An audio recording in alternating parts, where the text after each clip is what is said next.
Now, if I didn't know any better, I'd say that you're looking at running for president. Do it. Do it. Look at me. Do it. I will personally write you a campaign check now on behalf of this country, which does not want you to be president, but which badly wants you to run. I am officially running for President of the United States, and we are going to make our country great again. There's not going to be a President Donald Trump. I think that man will be president of the United States right about the time that spaceships come down filled with dinosaurs and red cake. Donald Trump has been saying that he will run for president as a Republican, which is surprising since I just assumed he was running as a joke. Donald Trump will not become president. I continue to believe Mr. Trump will not be president. Donald Trump will never, ever be president. Moderator, but apparently believes that Donald Trump is a clown. President Obama will go down as perhaps the worst president in the history of the United States! Exclamation point at real Donald Trump. Well, at real Donald Trump, at least I will go down as a president. You're never going to be president of the United States by insulting your way to. Let's see, I'm at 42 and you're at 30. We have a key race alert right now. Donald Trump now has reached the number of delegates needed to clinch the Republican presidential nomination. So, right now, Mr. Trump, to answer your call for political honesty, I just want to say, you're not going to be president, all right? It's been fun. It's been great. I love you. But come on, buddy. Donald Trump, while we project, will win in Kentucky with its 8 electoral votes, in Indiana with its 11 electoral votes, West Virginia, Oklahoma, Tennessee, Mississippi, South Carolina, Alabama, Kansas with its 6 electoral votes, Nebraska with its 5 electoral votes, and Wyoming with its 3 electoral votes, North Dakota with its 3 electoral votes, and South Dakota, Texas, Arkansas, Louisiana, the state of Montana, Missouri, Ohio, Idaho, North Carolina.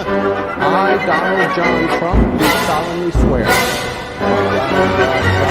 Do solemnly swear.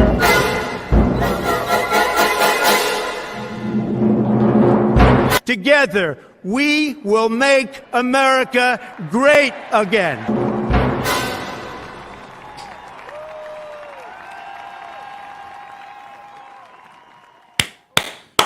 Hello, everyone. Welcome to CobraCast 199. I am your host, D-Day Cobra, and I am happy to see all of you after a frustrating night of Mario Kart, as always. Like I said, I just want to play Titanfall 2. That's all I want to do. I just want to play Titanfall. That's it. That's all I want to do. And, hey, you know, what, bad audio? Really? My audio's bad? Why is my audio bad? How about now? Is that better? Is that better? No audio?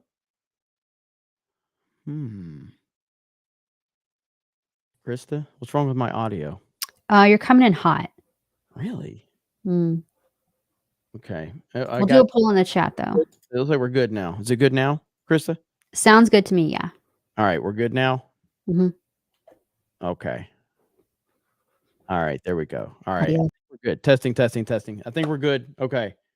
All right. Sorry about that. My apologies.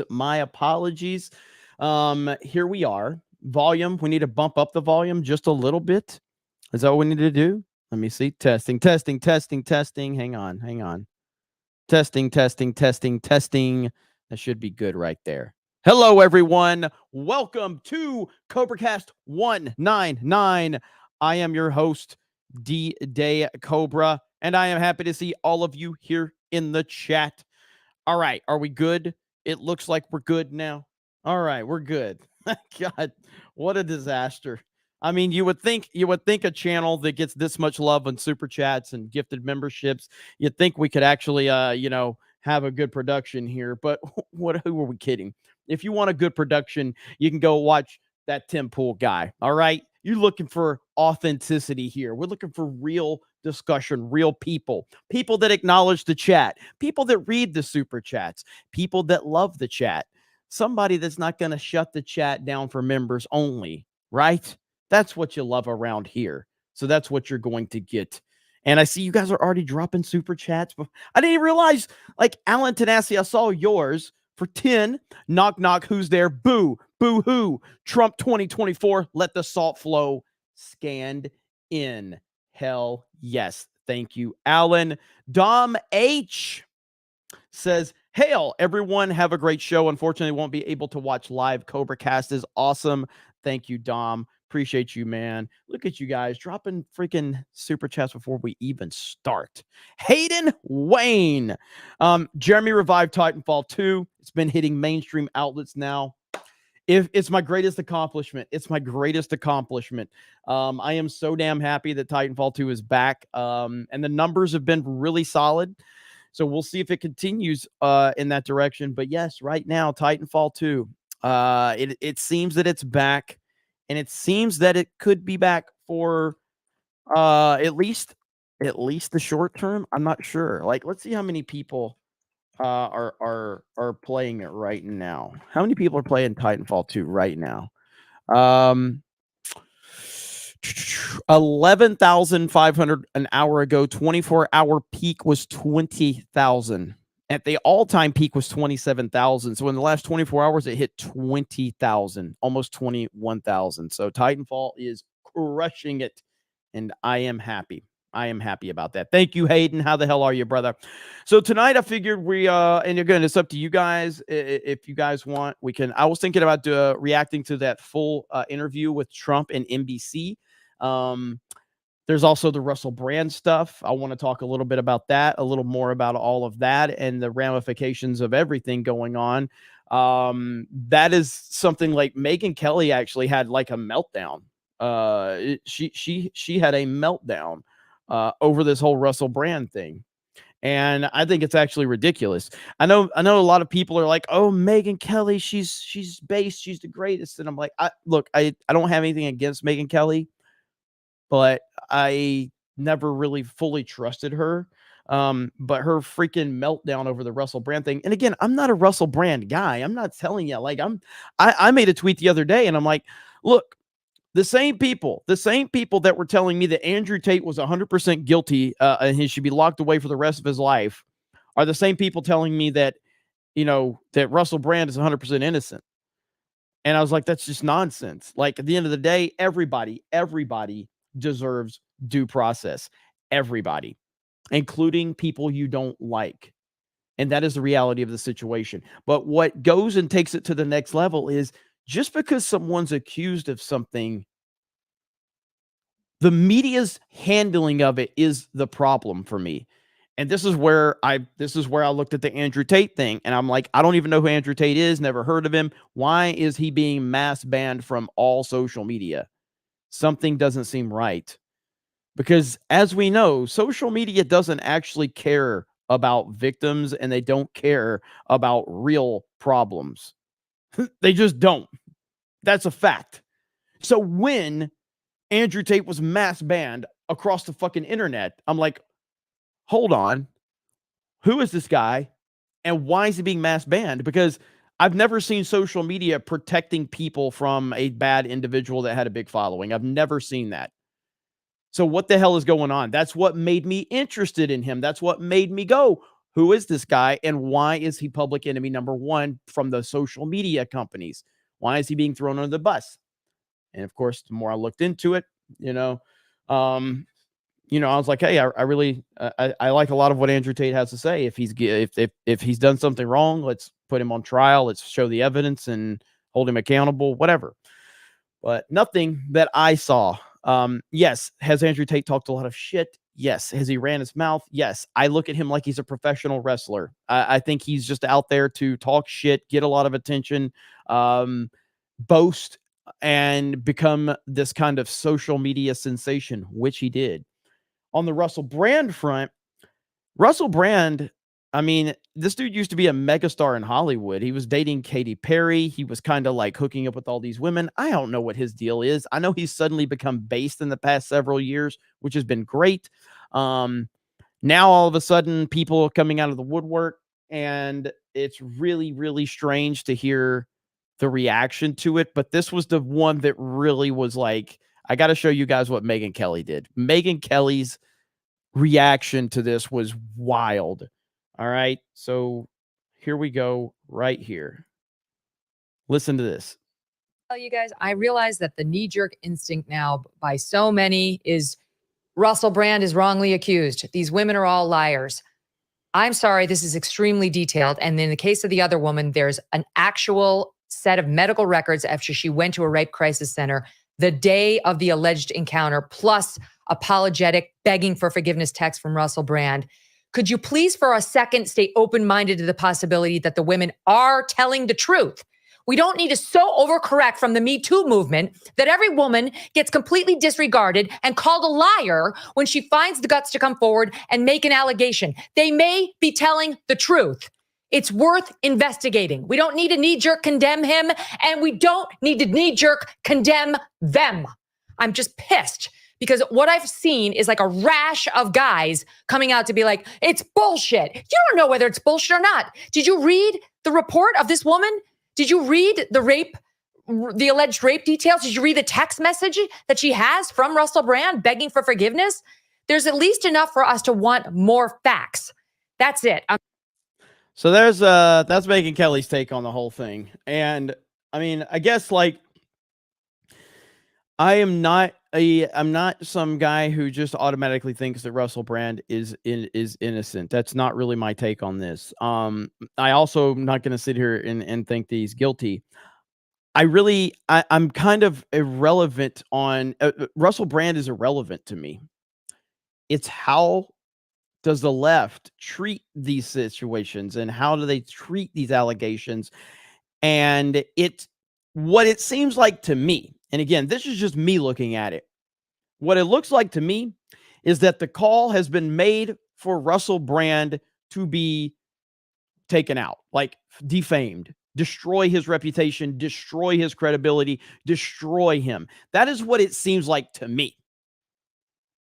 And when that part gets into the equation, to me, that's a far bigger problem than anything else going on.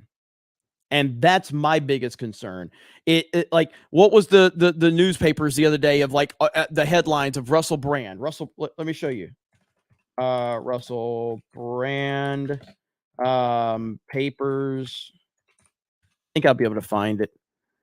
Like it was just like this media like outrage of I'm sure somebody can find that. Oh, here it is right here. Yeah, here it is. Yeah, Nerdrotic actually posted this. So this is from Nerdrotic. Right here. Back that up. So right here, this was the next day. This is the next day. Here you go. This is like the following day. Look at this, just plastered. All of these words that are meant to destroy and defame all over these papers. That's all you're seeing.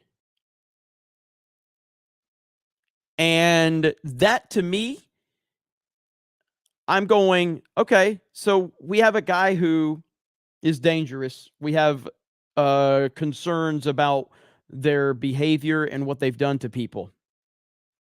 Guess who I'm not talking about? I'm not talking about Hunter Biden or Joe Biden. I'm talking about Russell Brand, a guy who sits in front of the camera and has opinions that they don't like. If we're so worried about victims and we're so worried about people that are being mistreated, if we're so worried about things like that, why are we not talking about Joe Biden's behavior? Why are we not talking about Hunter Biden's behavior? My problem is it's not equal. Why is there no demands from the mainstream media about Epstein's list of people that went to his island? Why is that not out there if we're so concerned about victims? If we're so concerned about victims, why did the media try to downplay Sound of Freedom? Why did the media constantly tell us that was just a right-wing Republican far right-wing outlet or, whatever all the things that they did to try and dismiss the sound of freedom. If we're so worried about victims, why do you guys treat those situations so badly? And this all comes back to the credibility of the media. So that's what I look at in this situation. And that's what I looked at in the Andrew Tate situation as well. Now, again, Andrew Tate, someone I did not know, but I ended up liking after I looked into a lot of his long form stuff. Russell Brand, someone that I don't particularly like, but I did know. But I think both of these men have been treated the same by the powers that be in the mainstream. So that's how I'm looking at it. So there you go. That's my take on the Russell Brand scenario.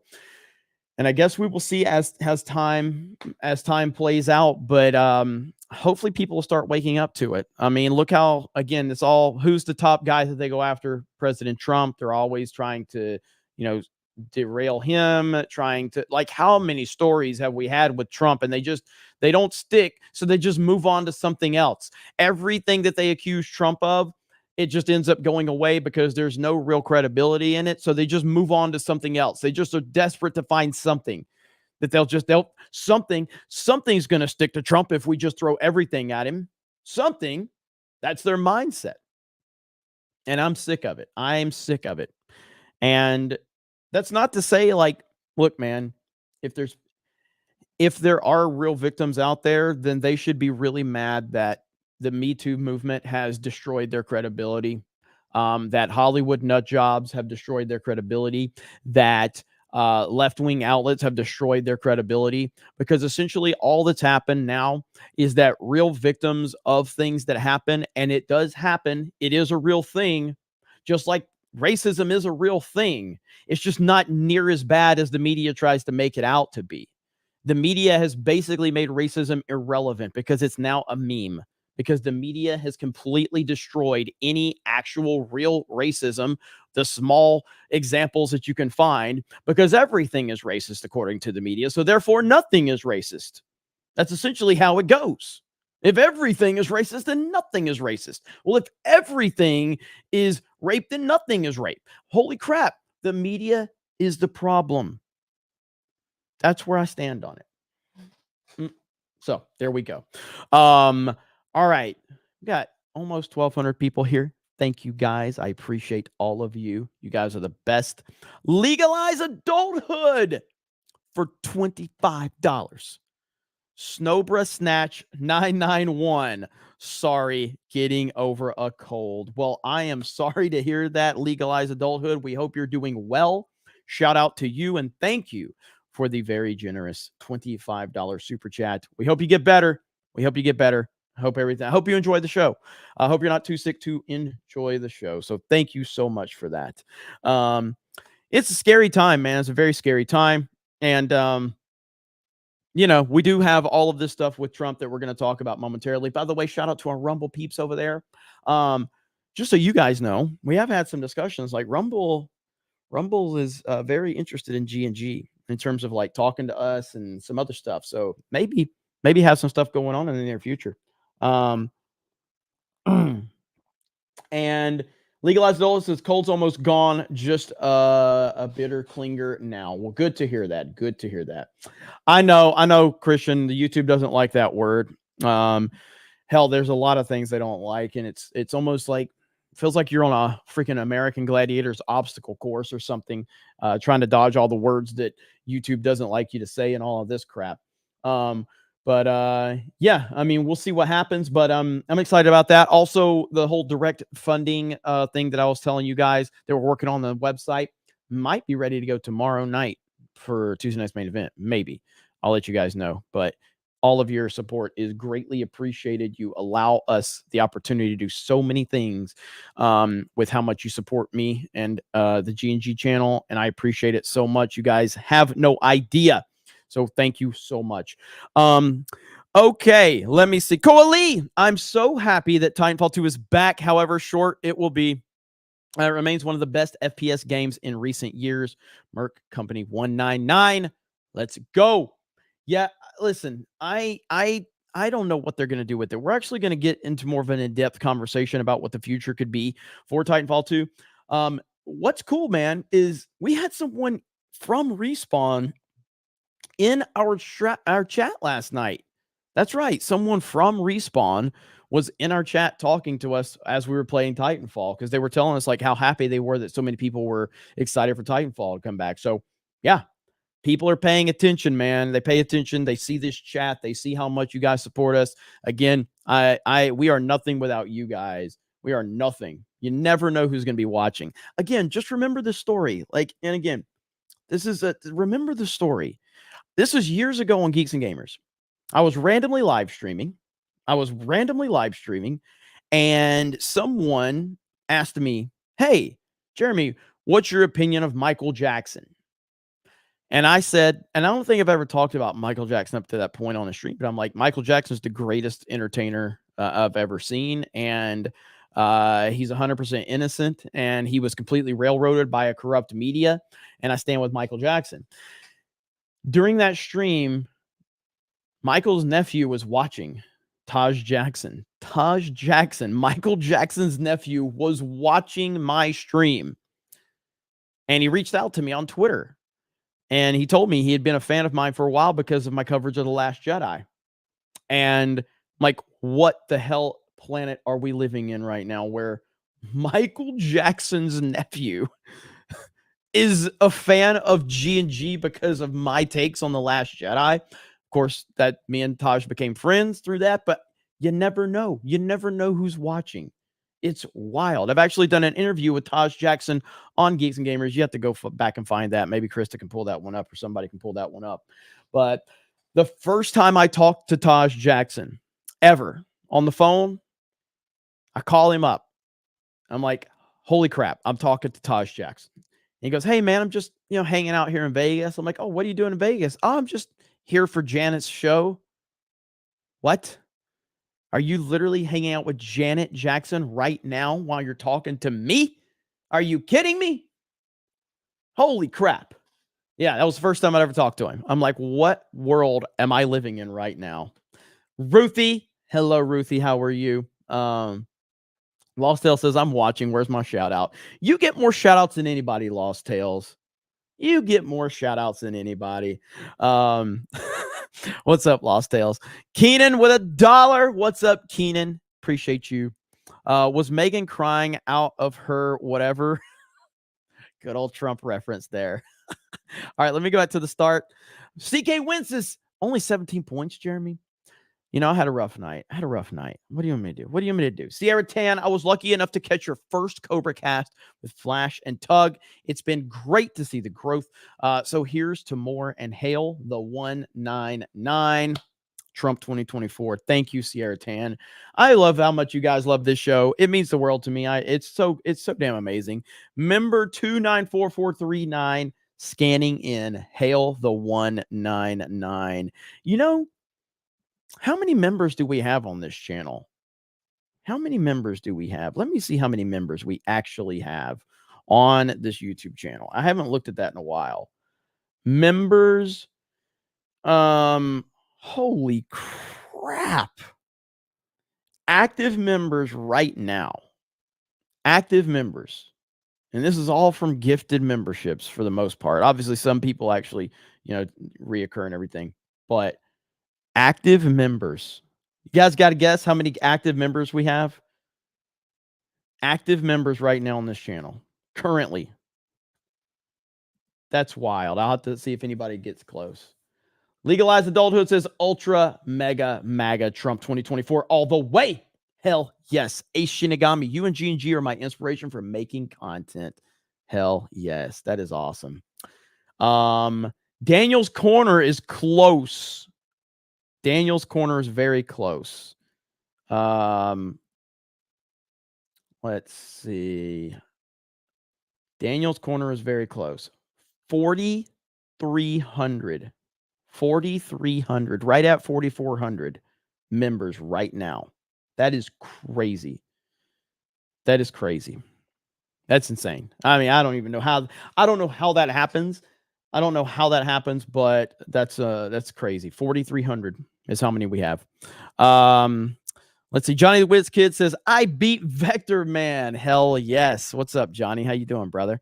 Eric K says, do better. What's up, Eric K? Keenan, Jeremy, I think you would like the anime Gundam Wing. I probably would. Sophie says, Boomerang. It is a Gary Shtick. Stap 199. Thank you. Blue Eyed Scorpio, fix your mic by muting it. That's really good. Great Tang says, how many women claim Trump grabbed them by the P word? A good handful. Yes, exactly. Captain J6 says, I've been telling you that you have been doing good for 6 months, so I should probably say you're doing horrible for once. Get good, Jeremy. Thank you. I appreciate that. You guys are the best. Where's my boy Brock? I haven't seen him lately, and not that you have to do any gifting, Brock. I just want to know if you're okay. I haven't seen you in the last few CobraCasts, so let me know if you're doing good, buddy. I haven't seen Brock lately. Gerald Armstrong, Jeremy, are we going to talk about Boebert diddling with the guy at the theater? From what I understand, I guess she broke up with the dude. Was that a real story? Again, so with Twitter, it's impossible to know what's real and what's not anymore. Twitter is crazy, but it's like, I guess, is it true that she broke up with him? Do I need to go to Twitter and find out? But I feel like I saw a story where she broke up with him, which is so funny if that's the case. Let me see. It was real, so she did. So she broke up with him. Yeah, I mean, I don't care about the whole thing. I mean, with her, whatever.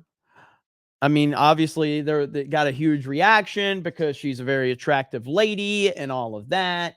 But yeah, I mean, everybody was talking about it. Then they started bringing her and AOC into the equation, and like who's better looking at a AOC and Boebert, and I'm like, but the answer is Anna Paulina Luna. That's the answer. She's the best looking chick in politics. Yeah, so that whole story was just wild. And but it's the reaction from the left. Again, it all comes back to the reaction of the left. They have no problem with us having sexualized books in school for children, but that was probably a problem. That was the problem, apparently. Okay, that makes sense. It's just unbelievable. So yeah, the chat's going crazy now. The Haba, with the Alina Haba. All right, I guess for those of you that don't know, hang on.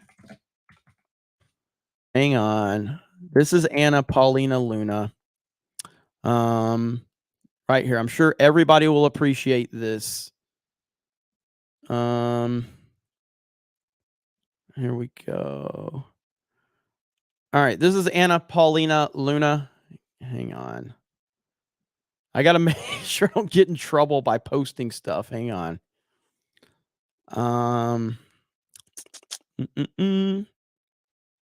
All right, so here's Representative Anna Paulina Luna of Florida. And she looks better than AOC and Lauren Boebert. So there you go. There you go. I rest my case. All right. She's the best looking chick in politics. All right. There you go. You can't tell me I'm wrong, because I'm not. I'm not wrong at all. I take it back. Yeah, exactly. Hang on. There's plenty more. Let's see. It's gotta be, we've got to be careful. Okay. We are on YouTube here.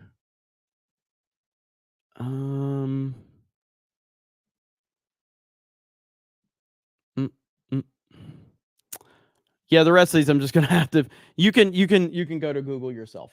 But there you go. That's my pick. But yeah, the Lauren, the story with over, like, I just whatever.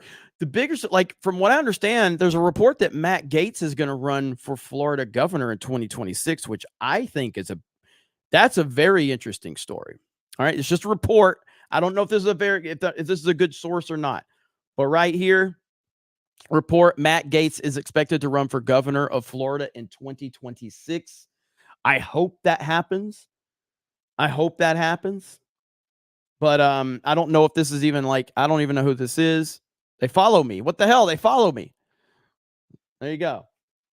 So I hope that's the case. There's a lot of drama right now with Byron Donalds, Matt Gaetz, and Byron Donalds, and Marjorie Taylor Greene are going at it. So that's a little. I haven't looked too far into that yet, but Byron Donalds is really ruffling a lot of feathers right now. But I do like Matt Gaetz. All right, where are we at? I am so far behind already. Jeremy, will we get to see Fetterman's iconic hoodie in the Senate chamber? You know, Tim Pool actually made a pretty damn interesting tweet about that. Let me see if I can find that really quick. Tim Pool, he made a good tweet about this, and I actually agree with everything Tim says right here. Give me just a minute. Didn't Fetterman roast DeSantis? Okay. Oh my God. Let me see. It's taking forever to pull these things up.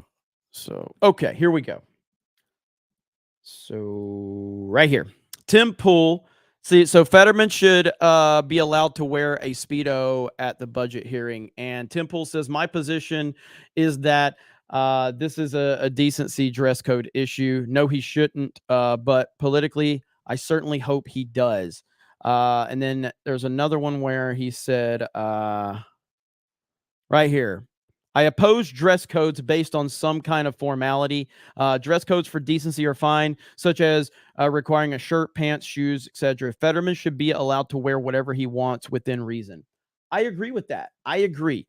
I don't like the whole I don't like the whole dress code thing. I kind of like within reason, within respect.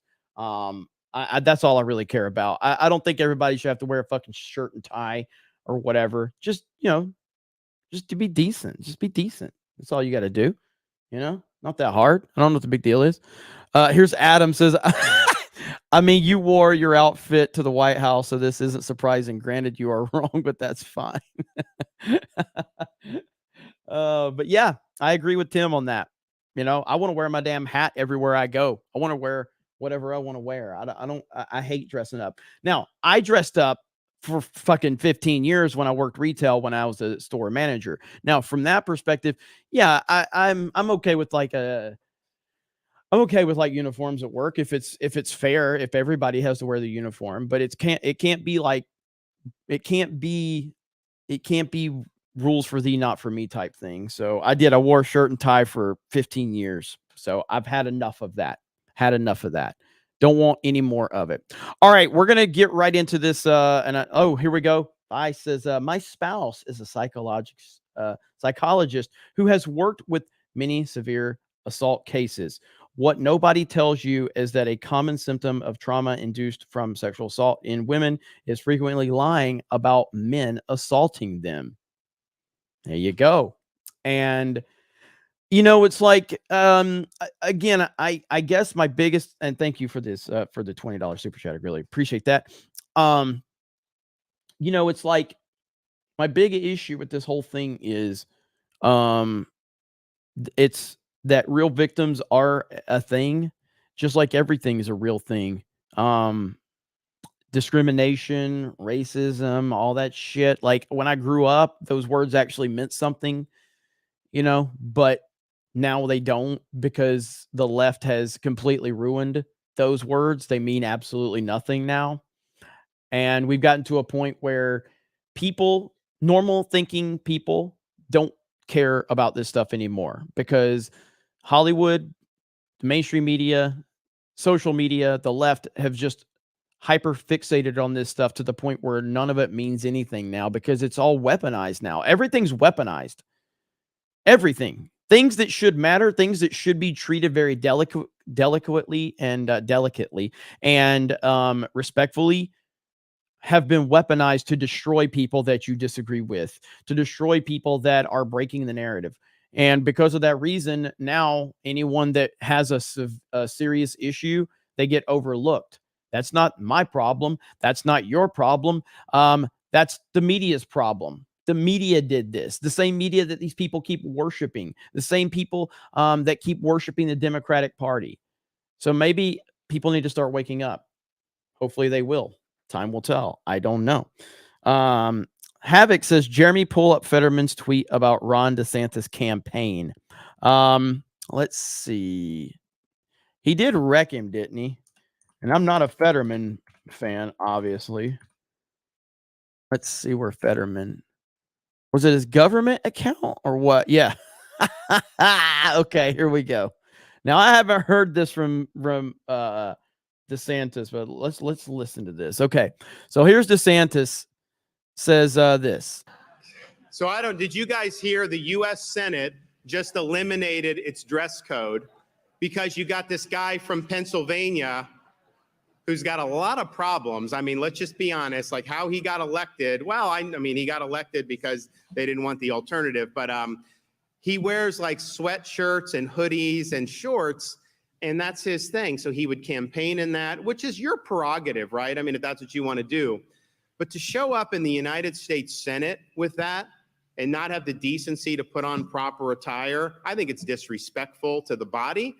And I think the fact that the Senate changed the rules to accommodate that, I think speaks very poorly to how they consider that. Look, we need this country. We need to be lifting up our standards in this country, not dumbing down our standards in this country. And this is an example why. So Fetterman responded, I dress like he campaigns. That's pretty savage, bro. That's pretty savage. And, I guess I go back to the whole discussion about decency. I heard that Donald Trump was ruining politics from politicians. Donald Trump was ruining politics. No. And I've said this 1,000 times. We live in a world. We live in a country. We live in a culture where we have a higher standard for who plays Batman or Superman than we do the President of the United States of America. That is the fact. Donald Trump could not have been cast as Batman in the latest Batman movie because the internet would have been outraged and they wouldn't have allowed it. The fans would have not allowed it. But he can become president of the United States because politics is a fucking joke. And Donald Trump took that joke and destroyed it and owned it and wrecked the whole system. We have a situation where Bill Clinton got elected because he played a saxophone on Arsenio Hall. Look it up for those that are not old enough to remember that. Bill Clinton didn't get elected on accomplishments. Bill Clinton didn't get elected on merit. Bill Clinton got elected because he was cool and he put sunglasses on and he played a saxophone on Arsenio Hall's show, and he was advertised as the first black president. That's what, and then he had charisma. He was very charismatic, and he just had that ability to do that. Next up, George W. Bush, the kind of guy you could have a beer with. That was the whole thing. Well, George Bush just seems like a guy I could have a beer with. He had his name recognition from his family, from his father, and he just had a good old boy charm about him. Nobody was like, what is this guy actually going to do? Because politics is a popularity contest. It's a who's better connected, who's better funded, who's the good old boy, who's part of the good old boy system. So George Bush, the guy you can have a beer with, was the guy that got elected. Then we get to Barack Obama, a community organizer and a one-term senator, but he could speak really well, ladies and gentlemen. He could speak really well. He could speak really well when he had a script in front of him. And again, tons of charisma, and he was elevated. So these are the guys in my lifetime that we have seen elevate to the highest, office in the land. But of course, the narrative was that Donald Trump broke politics. He's unprofessional. He's not presidential enough. Really? So it goes back to that argument, which I think is nonsense. And I think that John Fetterman wearing whatever he wants to wear does no damage to the hollow halls of, the Senate floor or wherever. No, it doesn't. You really think we respect politicians that much? Because we don't. We don't respect these people. We don't respect them at all. So don't act like it's some hollowed halls where only the respectful people go and stand there. No, they don't. They're all pieces of shit. All of them. And so I reject the idea that it's some respectful thing. There's nothing respectful about it. Not a damn thing that's respectful about it. So that's my stance on it right there. Swig of water for the working man. Swig of water for the working man. Okay, let me see here.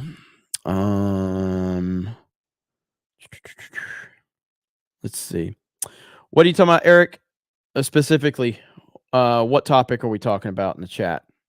I see you in the private chat, so I'm just curious what topic specifically. Oh, okay. I got you. Yeah, that's why I just kind of like the Russell Brand thing. I've kind of said my piece on it. Oh, here we go right here. Breaking CNBC. Donald Trump will skip second GOP debate to speak to auto workers in Detroit. That was 5 hours ago. So Donald Trump is reportedly going to skip the second GOP debate to speak to auto workers in Detroit. I think that's obviously on a personal level, I would love to see Trump at these debates. Realistically, he don't have to. He's leading by a mile. Why would he have why would Michael Jordan go play freaking high school basketball after he's won 6 championships? You know what I mean? It's unbelievable. It's unbelievable. Lover of Green says, do you believe that COOF apathy has fully set in? It's a good thing most people are living, quote, like normal again. At the same time, it's frustrating the news media can't let go. Keep up the battle for the 199. Hey, thank you so much. I think that there are some people that are going to have reject the whole notion of the COOF and masks and jabs and all of that. But the scary thing is I think there's going to be a large portion of people that are going to buy right into it. And that's who they're hoping for. They're hoping for those people to bend the knee and fall right in line because it gives them leverage. That's ultimately what this comes down to. And so, yeah, unfortunately, I do think that there's going to be quite a few people that are going to buy right into it and be scared to death. And yeah, it's sad reality of where we are.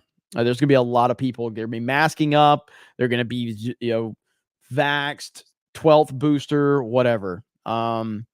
Hayden Wayne, been wearing my red, white, and blue MAGA mugshot shirt today. Nobody has said anything, but I did see one person side-eyeing me.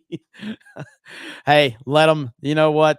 I love it. The president, Donald Trump, is getting so much love. That's awesome, Hayden. I appreciate you supporting.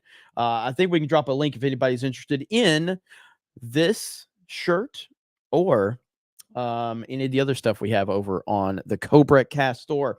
All right, let's jump into this. This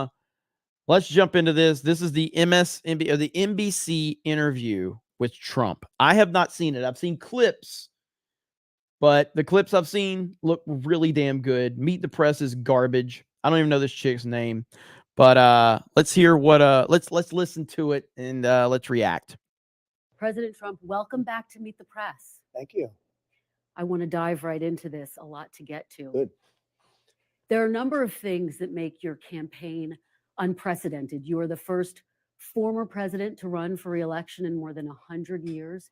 You are facing 4 indictments. You have an incredibly significant lead in the GOP primary polls. But I want to ask you this, Mr. President.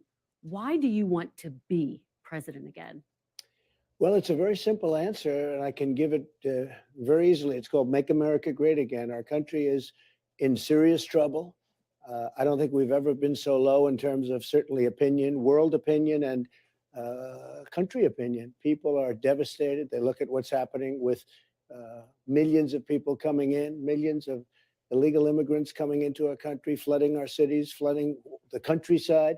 I think the number is going to be 15 million people by the time you end this. By the end of this year, I think the real number is going to be 15 million people. They come from prisons. They come from mental institutions, insane asylums. They say, sir, please don't use that term, but it's true. They're terrorists at a level. It was very interesting. On NBC, I saw a poll and I saw some statistics, and it said in 2019, there were no terrorists. They caught no terrorists. There was nothing that they saw. There was no anything. And now, this year, it's a record number like they've never seen before. So we did a great job at the border. We did a great job with the military. We did a great job with inflation. We had essentially no inflation. We had a great economy. And we didn't have an Afghanistan disaster. We were getting out, but we were going to get out with dignity and pride, not the way they got out. That was a surrender and an embarrassment and horrible. We gave $85 billion worth of equipment to the Taliban. We had death, so much death and so much horrible destruction. And it was a terrible thing. I think it was the lowest point in the history of our country. Now, with all of that, we can change it and we can make America great again. And that's why I'm doing this. Well, and you have talked about a lot. We are going to delve into a number of issues you brought up. You talked about all the people coming across the border. Of course, a lot of families also coming across the border as well. I want to talk to you about that a little bit later on. But first, let's talk about the breaking news today. We learned just a short time ago that the president's son, Hunter Biden, was indicted by a federal grand jury on 3 gun charges. Given that, Mr. President, can you continue to say that there are 2 systems of justice? Well, I think there's no question about it. He had a plea deal that was the deal of the century. It's the whole reason that this thing happened, just so they can off. God, it's so obvious. It's so obvious why they have indicted him and what they indicted him for. My goodness. My goodness. The Art of the Deal. You could write a book on it, The Art of the Deal. And all of a sudden that was broken up by a judge who was able to, a brilliant judge actually, who was able to see through what was happening. And it's a sad situation. I mean, nobody should be happy about this. I'm not happy about it. Nobody is. It's a very sad thing. It's so bad for our country.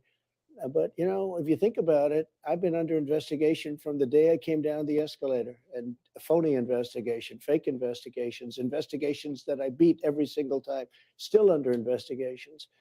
But it's a very sad thing, and it's a slippery slope and dangerous, very dangerous for our country. But you talked about the plea deal, but now Hunter Biden's been indicted. He's facing very serious charges. So doesn't that undercut your entire argument that there are 2 systems of justice? That's the point. That's the whole point. 12 charges. There are 12 possible charges. And he's still under the only charge investigation. that doesn't affect his father. Well, he's still under investigation. Well, sure, maybe. I mean, let's see what happens. But this is the only charge that doesn't affect Joe Biden. This was the gun charge. But gun charges are very serious. You know, people have had gun charges and gone to jail for a lot of years. I pardoned some people who I thought it was just horrible what happened, but they were put in jail for many, many years, rappers and others. So, look, it's a bad thing, but it's one of 12.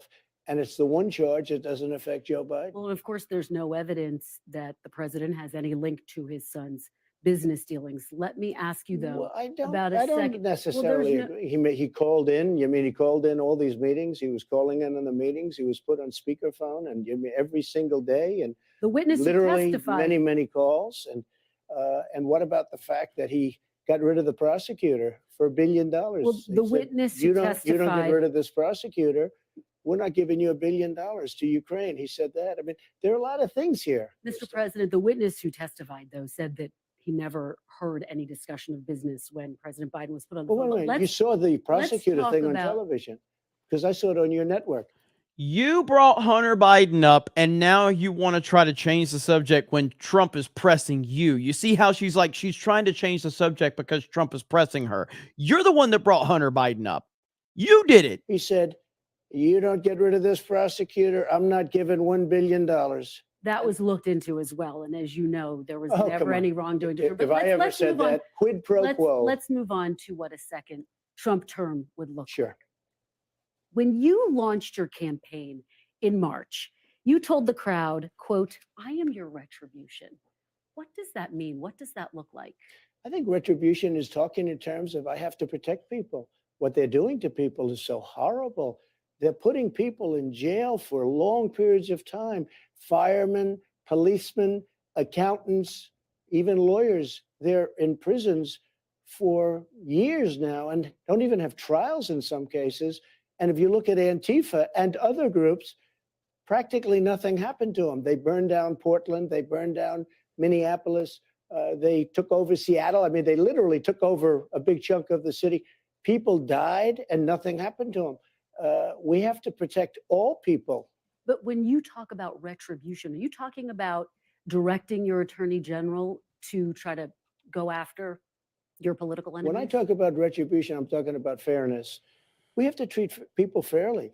These people on January 6th, some of them never even went into the building, and they're being given sentences of, many years. Are you going to pardon And nothing those is people who've been happening. convicted? Well, I'm going to look at them, and I certainly might if I think it's appropriate.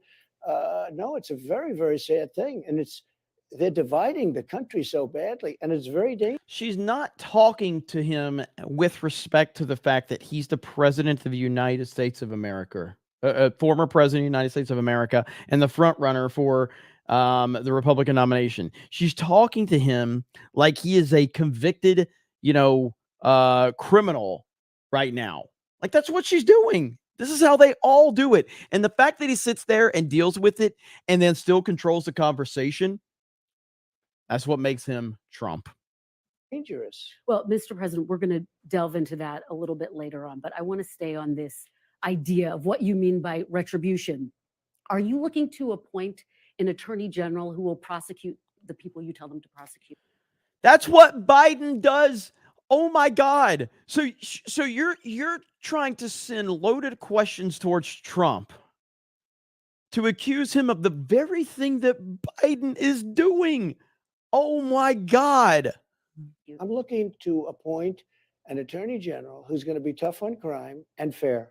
Very simple. And go after your political enemies? No, I would never do that. But Biden has done that. Look, Biden, these aren't indictments against me. These are Biden indictments. This isn't God coming down and very fairly said, Joe, you spoke badly about an election. The election was rigged. There's no question about that. There's so much proof on it.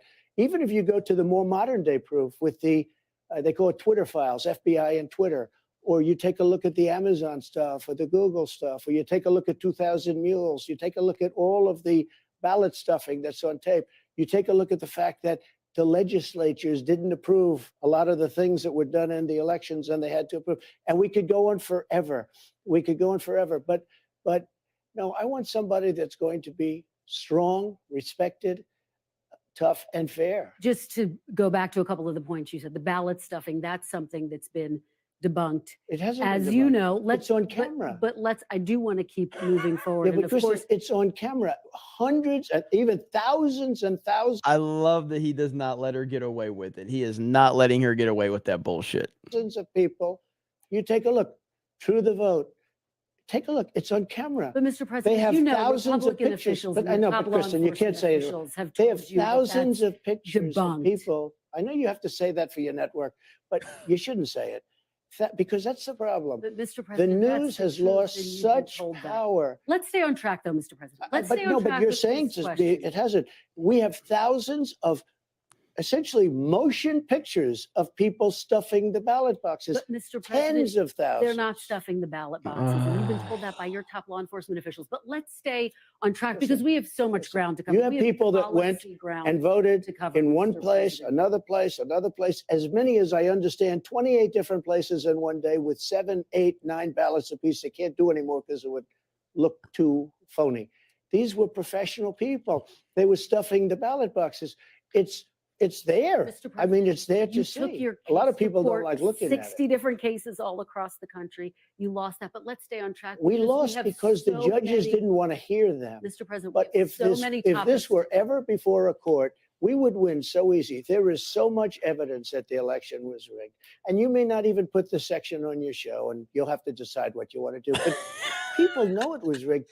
Look, the media, Mr. President, when I there's first no got evidence involved of in that. politics, As you know, there's no evidence of that. We have so many different topics. tremendous evidence. I want to talk about what a Listen, let me ask you this. Mr. You agree there was Twitter files, right? Mr. President, You agree there were 51 intelligence agents that lied. You agree with I'm that? not the one who's being interviewed. Let's Oh, wait a minute now. Wait a minute. So you don't have a problem interjecting your opinion into this interview, but suddenly when you're asked for your opinion, suddenly I'm not the one being interviewed. These clowns, he is destroying her right now. He is destroying her. Oh my God. talk about That's rigging the policy, election. because that's what voters want to hear about, Mr. President. Let's talk about what's happening on Capitol Hill Go ahead. right now. Go Speaker ahead. McCarthy announced that he was launching an impeachment inquiry this week into President Biden. Do you see this as a part of the retribution that you see? No, not at all. I think, look, you look at the terrible things that have been happening with respect to Biden. Look, she is trying to create the narrative that Trump is somehow pushing the buttons behind the scenes by telling McCarthy what to do, to follow up on her earlier point of trying to accuse him of the things that Biden's doing. look at everything. Jamie Comer, Jim Jordan, who are fantastic people and very legitimate people. I watched Jamie Comer just a little while ago talking about a lot of different facets of what's going on. And he was the one that said, I guess there are 12 things where it looks like it's stone cold guilty. And the gun charge is only one of the 12. He said, this is the only one that doesn't implicate Joe Biden. So, but my question for you, did you talk to Speaker McCarthy about this House impeachment No, inquiry? no, Did I don't you talk to him. tell him that he should open a House No, impeachment I don't do inquiry? that. I don't think he'd do that. I mean, he wouldn't do it based on me, no. Did you Not at- talk to your Republican allies on Capitol Hill and say you should support this? No, I don't have to talk. God, They're more man. proactive than I am. They think it's terrible. I will say this, they think I was treated very unfairly. I mean, when I was impeached for a perfect phone call, and now it turned out to be perfect, I hope you will admit that at least, because I was right, 100% right. Perfect phone call, ladies and gentlemen. A perfect phone call. 6'3", 215 pounds. Perfect phone call. This is not an interview. This is ridiculous. Coalee for 10. If it's been debunked, why is Trump so popular? If there's no evidence, why is Trump's poll number skyrocketing? Oh, I'm a conspiracy theorist. Thank you, FBI guy outside my window. Thank you, Coalee. And I see Schwalbach for 50 over on Rumble. Could this be the night that Rumble competes with YouTube on Super Chats? I mean, right now, Rumble has the biggest Super Chat of the night. Just saying. Russell Brand. Oh, God. Quote, when I was a lib, everyone loved me. And they knew I was an R-word dog. Now I have 6.5 million subs and I'm blue-pilled. And I'm calling them out. 17 years later, this shit, really? I see the super chat fights. So is it between Rumble and YouTube? Is that what it's going to be? But I was impeached for a perfect phone call. And how sad that is. And we had 196-0 vote for Republicans. Very unusual for the Republican Party. I was so proud of them. 196, the entire House, not one person dissented. And then other than Romney, who sort of gave me half a vote, but we had 100% in the Senate. People think I was treated very unfairly. Well, the people who And I know I was the treated. people who voted for that impeachment say that the phone call that you referenced was about a quid pro quo. It was perfect. But my phone call was perfect. My phone call was saying, please investigate any crimes that you see. And by the way, I'm mandated to do that as the president of the United States. And it was really a call to congratulate him on winning the election. But Mr. President, let's no, when you talk about quid pro quo, please don't talk about quid pro quo, because there was none in the call at all. Where there's That a was quid the pro, heart of what where I'm there saying is is a that was the quid heart pro of quo that impeachment. was when Biden said very strongly, we're not going to give them the $1 billion unless they get rid of the prosecutor. That's a quid pro quo. Mr. President, let me take a step back here. Because I love how committed he is to the perfect phone call. Man, I love it. a lot of voters say what they want to talk about right now is your vision for the future. Sure. And I've been traveling to a lot of the early voting states, and they say that your focus on the past is a problem for them. What do you say to those voters? I have no focus on the past, except that you have to learn from history. You have to learn from the past. We had an election that was very, very terrible. It was a terrible thing for our country. And you have to learn from that. You can't forget that and just go. Now, with all of the things that we said, I had the best economy maybe in history. We're going to talk about it next. Right. So let's stay. I had the best economy in history, and I'm going to do it again. I had the best energy. We were energy independent, soon to be energy dominant. Now we're begging for energy. I mean, what they've done to this country, they're destroying our country. We're going to talk about the economy in just a minute. But before we move on from Capitol Hill, do you think Republican hardliners should abandon their threat to shut down the government over their spending priorities now that there is this impeachment? No, I think if they don't get a fair deal, we have to save our country. We have $35 trillion. Holy freaking hell. Guys. Oh my God. Holy crap.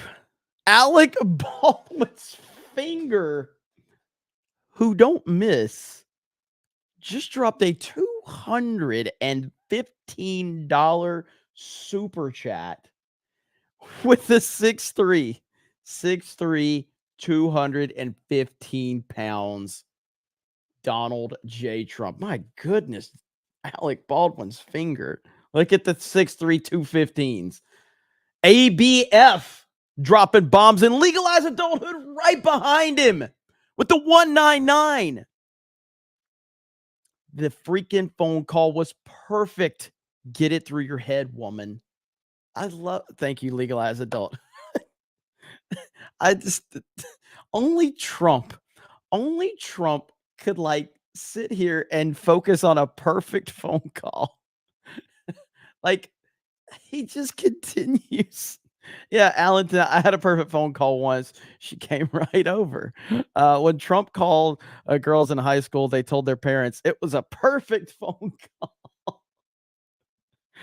I love the symbolism here. The $215, the $199, and the $199. You guys are the best. Thank you so much. Well, Rumble, getting your ass kicked again. The boys stepped up. That's all good. Twilight Media Corp. Best I can do right now, Trump 2024, MAGA Hail 199. Thank you. Thank you, guys. Debt. We have to save our So country. you would shut there's- down the government? You'd support that? I'd shut down the government if they can't make an appropriate deal. Absolutely. Okay, let's talk about the economy. And I want to start by talking about this big standoff between the auto workers and the big three auto manufacturers. My question for you, Mr. President, whose side are you on in this? I'm on the side of making our country great. I'm so tired of them trying to put him on a side. Like, this is the thing. This is the thing that is, you can love this about Trump. You can hate this about Trump. I think this is the job of the president of the United States of America, is to not be on anyone's side except for the country. And that's why all of these people that got mad at his answer when he was with Megyn Kelly about the can women be in men's sports or men be in women's sports, whatever. Trump's not there to just give like based opinions. Trump is there to say, I'm here for everybody. I'm here to try to make everybody happy. Obviously, he's not going to, and he's tend to piss off half the country in doing so, but that's the job of the president. But Trump is never like going to sit there and go, I'm on the side of X, Y, or Z. He's just there to be the president. And somebody just said in chat, they're just trying to divide. Yes, that's all they want to do is divide. Trump is not there to divide. He's there to unite. The media is dead set on dividing, and that's why they've made him such a divisive figure. But in reality, Trump is never looking to divide people. The auto workers are not going to have any jobs when you come right down to it, because if you take a look at what they're doing with electric cars are going to be made in China. The auto workers are not going to have any. I'll tell you what, the auto workers are being sold down the river by their leadership, and their leadership should endorse Trump. The reason is you got to have choice. Like in school, I want school choice. I also want choice for cars. If somebody wants gasoline, if somebody wants all electric, they can do whatever they want. But they're destroying the consumer and they're destroying the auto workers. The auto workers will not have any jobs, Kristen, because all of these cars are going to be made in China. The electric cars automatically are going to be made in China. So let's talk about UAW's leadership. The president, Sean Fain, has withheld his endorsement of President Biden. But this is what he had to say about you. I finally just saw it. You guys have been talking about Lalo. Is this the Lalo you guys have been talking about in the chat? Is this the Lalo? I keep seeing Lalo getting roasted by the snake pit. Is this who you guys have been talking about? I was like, what's this?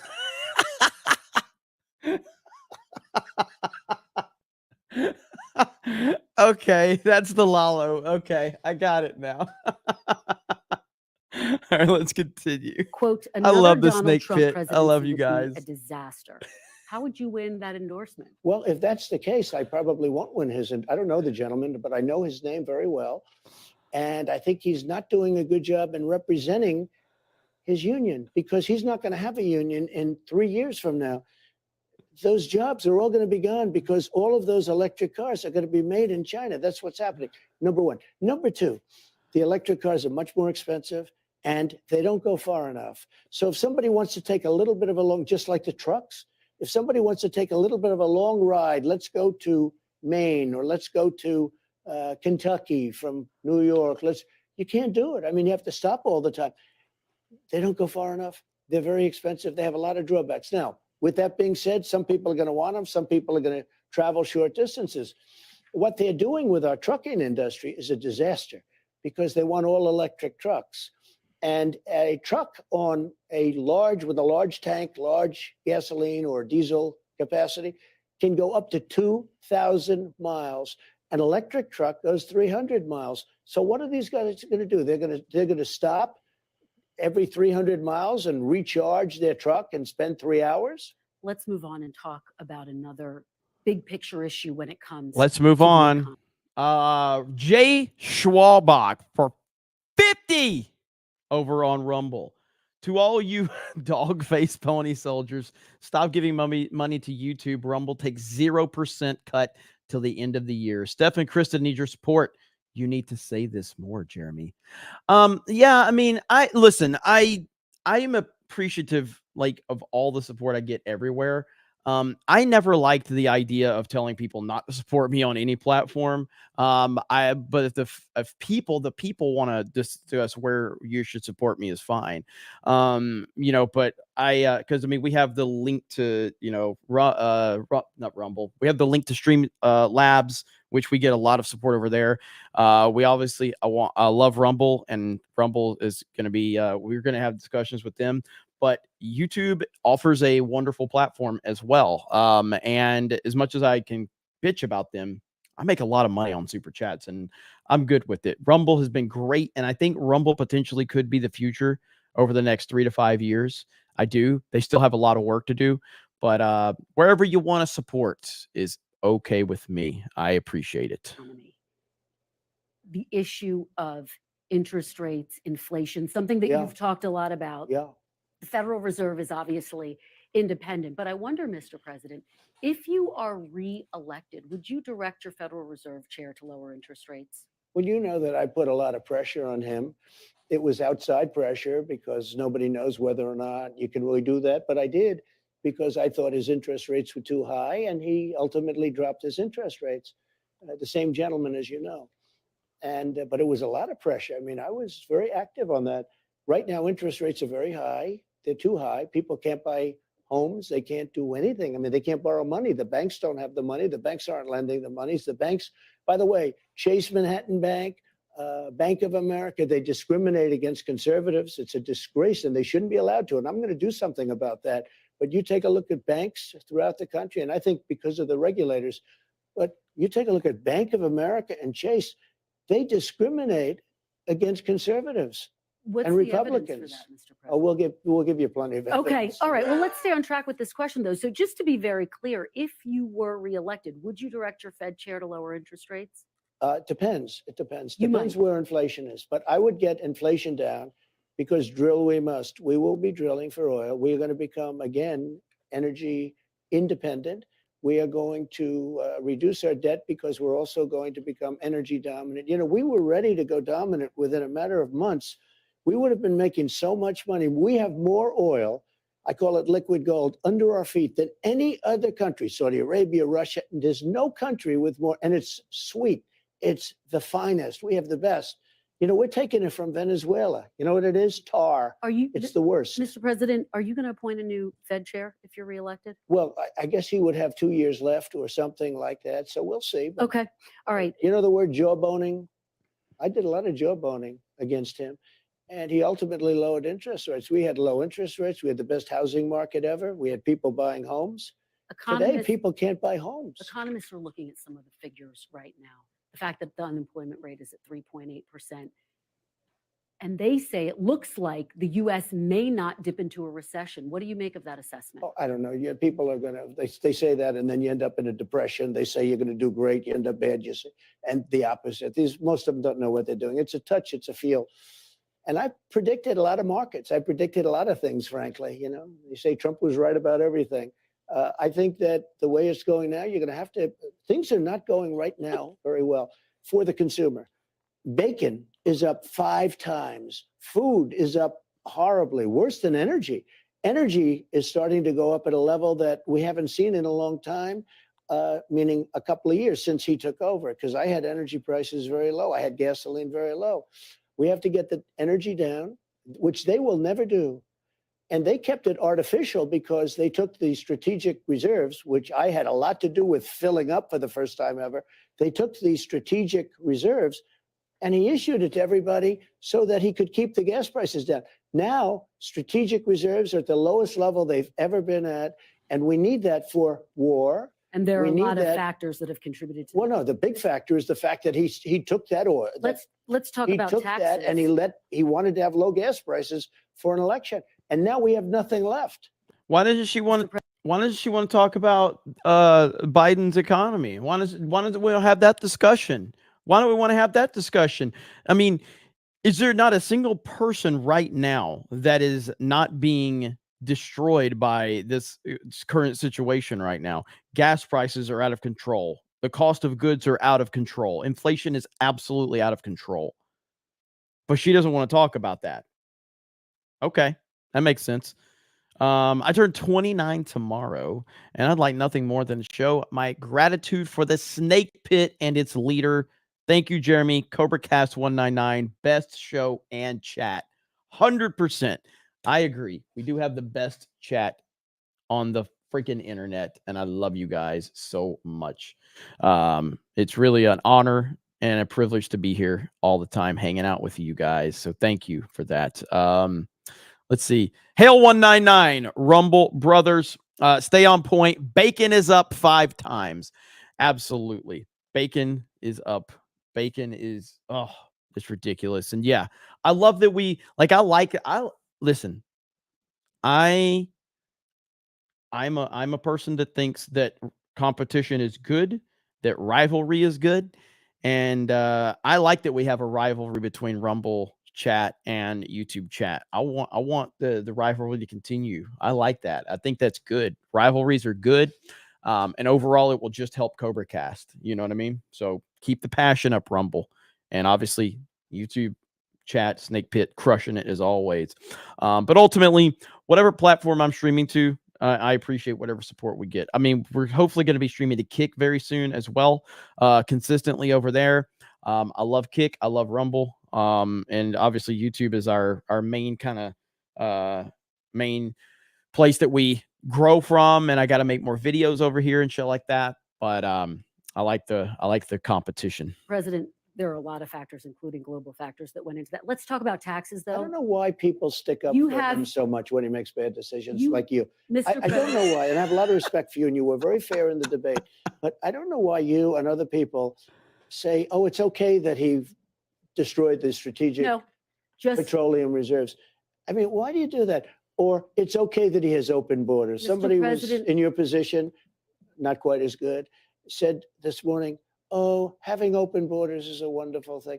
I don't know why. And I think that's why Not the sticking media up. has No, lost we're not so sticking up, much Mr. credibility. President, we're just having a conversation. Let me talk to you about taxes and your differences with President Biden over taxes. Sure. He wants to raise corporate tax rates to 28%. It's reported you want to lower them to 15%. Is that true? I'd like to lower them a little bit if we could, but what I want to do is we have to get some income coming in. You know, when I lowered taxes, we took in more revenue. To 15%? You know that when it depends on where we are at the time. You know, a lot happens in a year. But when I lowered taxes, I cut taxes tremendously, created tremendous jobs. But more importantly, we had more revenue with lower taxes than we did with higher taxes. You also added $8 trillion to the national debt. Your GOP challenger, Nikki Haley, made that point saying, quote, the truth is that Biden didn't do this to us. Republicans did this to us. Does she have a point? We had a thing happen to us. We had the greatest economy in history, and then we got hit with COVID. And we had to keep this beautiful thing going. And if I didn't do that, if we didn't put some money in, nobody knew what COVID was. Remember, this was a new thing that came in. Somebody said it's dust coming in from China. It came from China. They tried and denied it. Or they tried for a little while, and we didn't let it. It came from Wuhan, actually, which now they agree. Everybody's now agreeing that it came from Wuhan. I said that years ago. But we had to do things that were very severe. We had to let some money come out. We were on the verge of doing something that was amazing. It's an attempt at an attack, but Trump is standing ground and destroying her. Combined, that energy was going to be sold to Europe and all other places. The prices would have come down. We were going to make a fortune, and we were going to start paying off debt. Instead, we got hit with COVID. People didn't need oil because nobody was driving all over the world. I mean, frankly, it was a disaster. What China did to the world with COVID is something that we're going to get to the bottom of, and they have to pay something back. You know, nobody can pay back the cost of all those lives and all the money that was lost, but nobody can pay back the lives and all of the damage that was caused, But including China. But you know what? They have to pay something back. To Nikki They have Haley's to do key something. argument, though. What do you say to her? What does Nikki Haley know? I mean, I know Nikki Haley very well. She said, I'm the greatest president. She left. She said, I'm the greatest president. Now she's running for office and she says something. Look, Nikki Haley doesn't know anything about it. She's a politician. She knows nothing about it. Very nice woman. Well, some people like that, I would say. But she left office. She said very strongly, I will never run. He was a great president. And then in some cases said the greatest president in my lifetime. In one case said the greatest president ever. Now she's running. Nikki Haley has nothing to do with this. We were going to make a fortune off our energy. We were going to send the energy to Europe. Europe was going to pay us tremendous amounts of money. And I'll tell you, you would have never had the Ukraine monster at all. It would have never happened.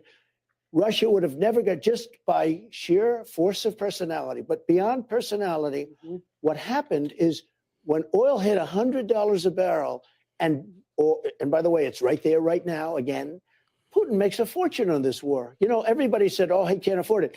If Biden allowed my policies to stay in place, oil would right now be at $40 a barrel, and Putin wouldn't be able to afford the war. We are going to get to the war in Ukraine, but first I do want to talk about the issue of abortion, which is important to a lot of voters all across the country. Just this week, women in Idaho and Tennessee, I don't know if you saw this, filed suit against their state saying their lives were put at risk after they were denied abortion services because their state's restrictive laws put in place after Roe was overturned. So my question for you, Mr. President, is how is it acceptable in America that women's lives are at risk, doctors are being forced to turn away patients in need, or risk breaking the law? Ready? A little bit of a long answer. I hope you have time. I hope you have time. I'm here for as long as you have. Roe v. Wade. For 52 years, people, including Democrats, wanted it to go back to states so that states could make the right.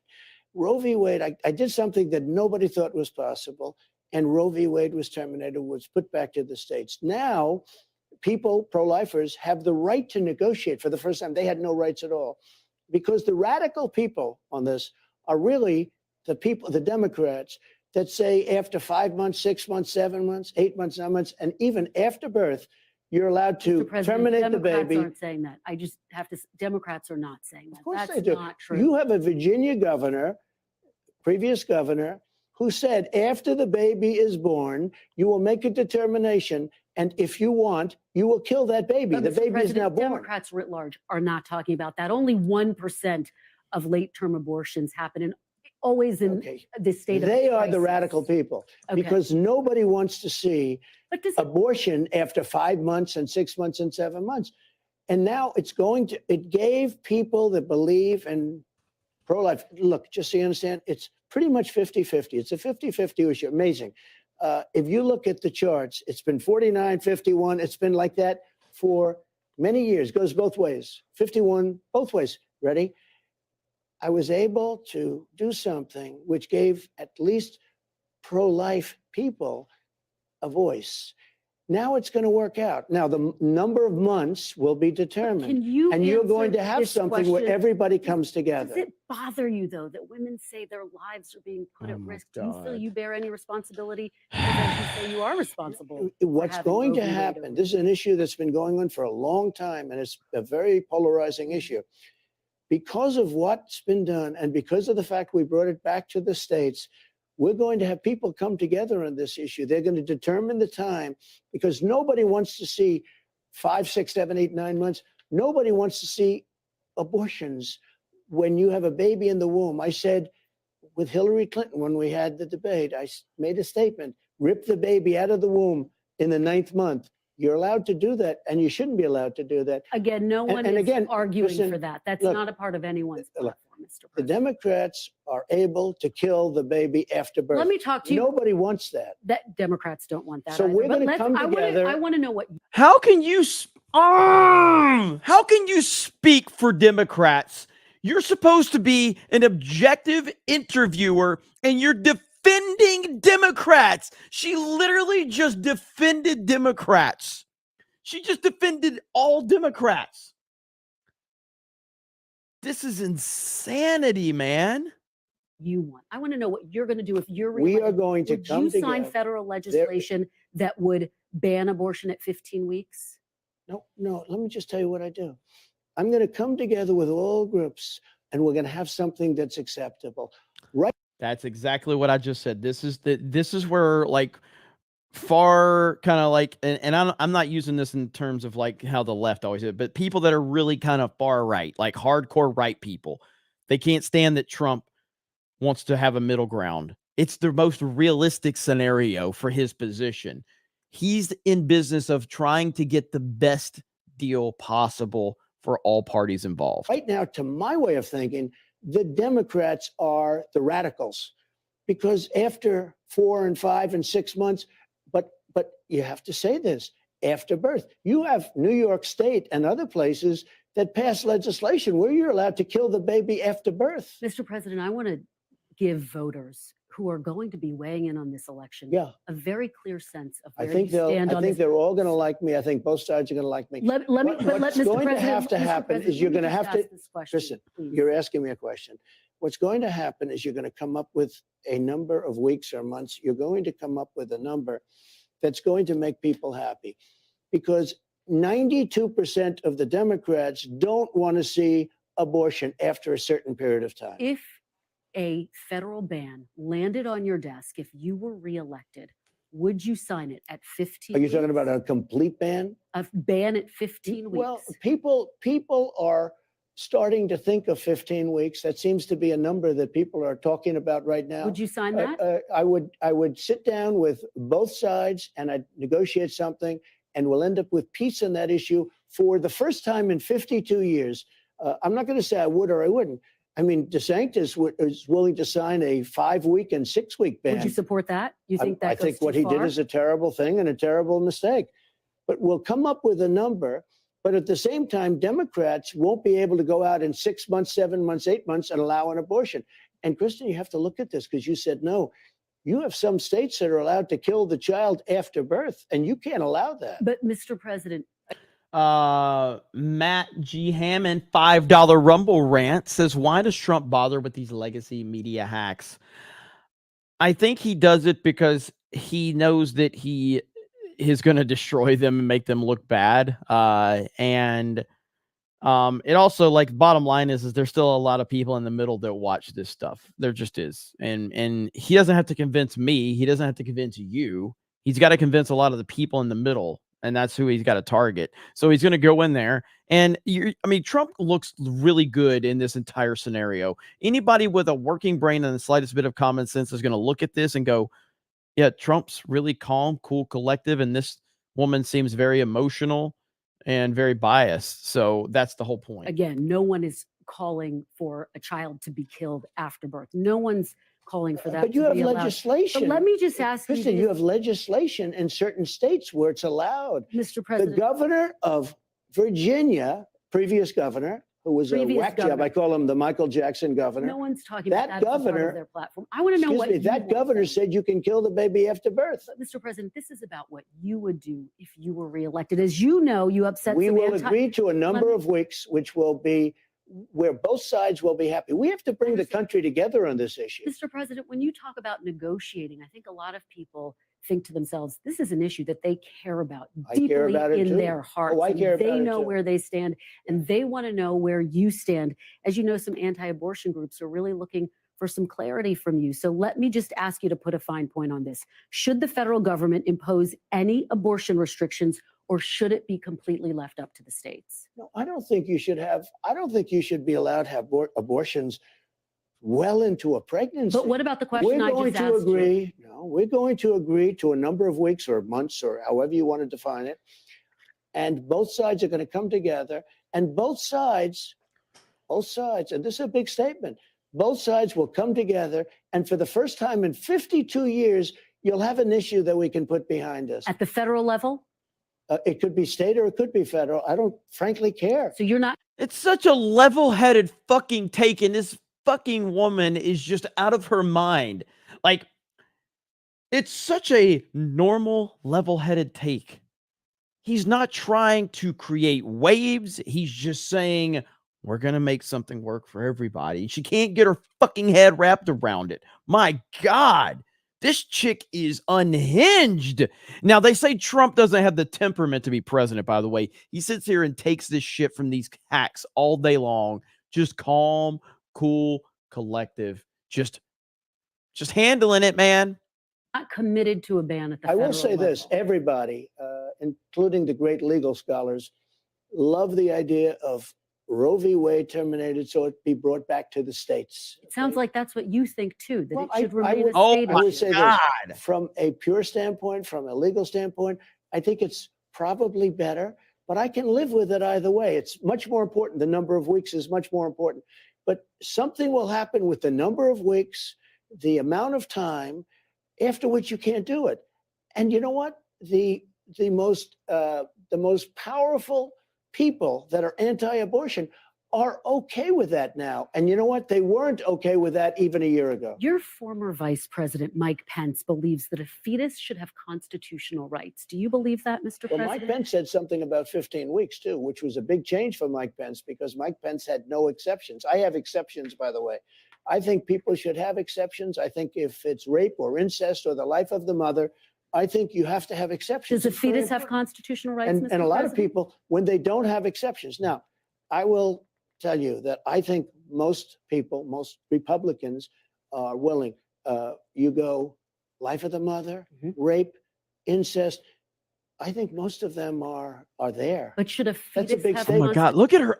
She is waiting for that moment, which is what Fixie Clary just says. She's trying to get Trump with the gotcha, but he's too smart for her, and she's too dense to see that. Look at her. She is waiting. Look how excited she's getting when she thinks she has it. This is wild. Incest, I think most Look at her. Oh my goodness. of them are. She is so excited thinking it's about to happen. Oh my goodness, man.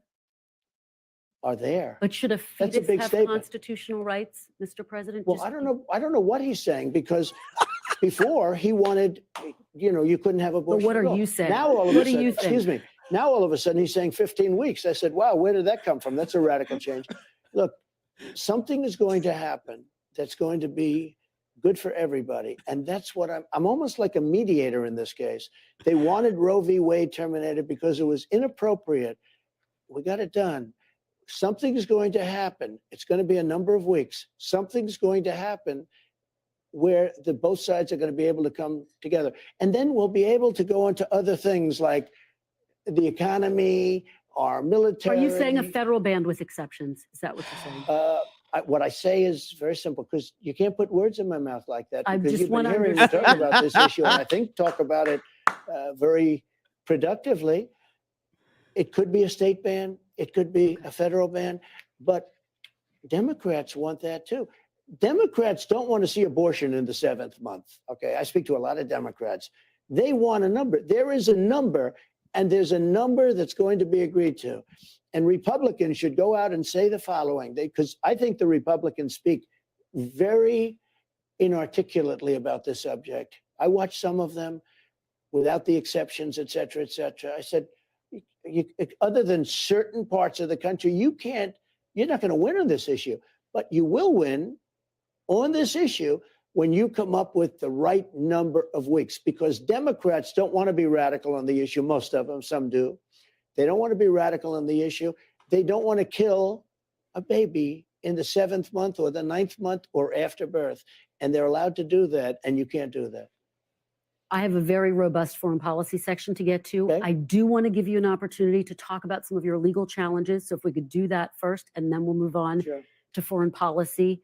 You are facing 4 indictments. Biden 91 indictments, excuse me, Biden political indictments. He said to the He has Attorney said General, he's had nothing to do he with said it, to and the there's no Attorney proof of General, that. indict him. Dude, Trump is crushing this interview. Holy crap. Our boy is firing on all cylinders right now, ladies and gentlemen. My goodness. Our boy is on point. I mean, this dude is just crushing it. They put in the New York DA case, which everybody admits isn't even a case. That, Mr. President. They're Biden there's no indictments. proof of that. You know what? He started something that's a very slippery slope. He said, I've got a guy that's beating me in the polls. I'm beating all the Republicans by a lot, and I'm beating him by a lot. I have somebody that's beating me in the polls. Indict him. And they, not only that, they took their top person in the Department of Justice and put him into the Manhattan DA's office. They're dealing with Fannie Willis all the time. Mr. President, These the are Attorney political General indictments. appointed a special counsel to investigate you, President Biden, and President Biden's son, Hunter, who was also indicted today. But I do want to President Biden move. does not fall within the Presidential Records Act. And frankly, you don't ever hear anything about the special counsel. But they gave me this deranged person named Jack Smith. He's a deranged lunatic. I fall within the Presidential Records Act. It's very simple. It's a civil thing. In fact, the New York Times, of all institutions, did a story. And it was headlined, "Please, please, please, Mr. President, could we take a look at the documents?" And they said in the story that the only way you can get documents from a president is if you go there and say, please, because this is civil. And they won't even have a lawsuit. They may have a civil lawsuit at most, but they probably don't even have a civil lawsuit.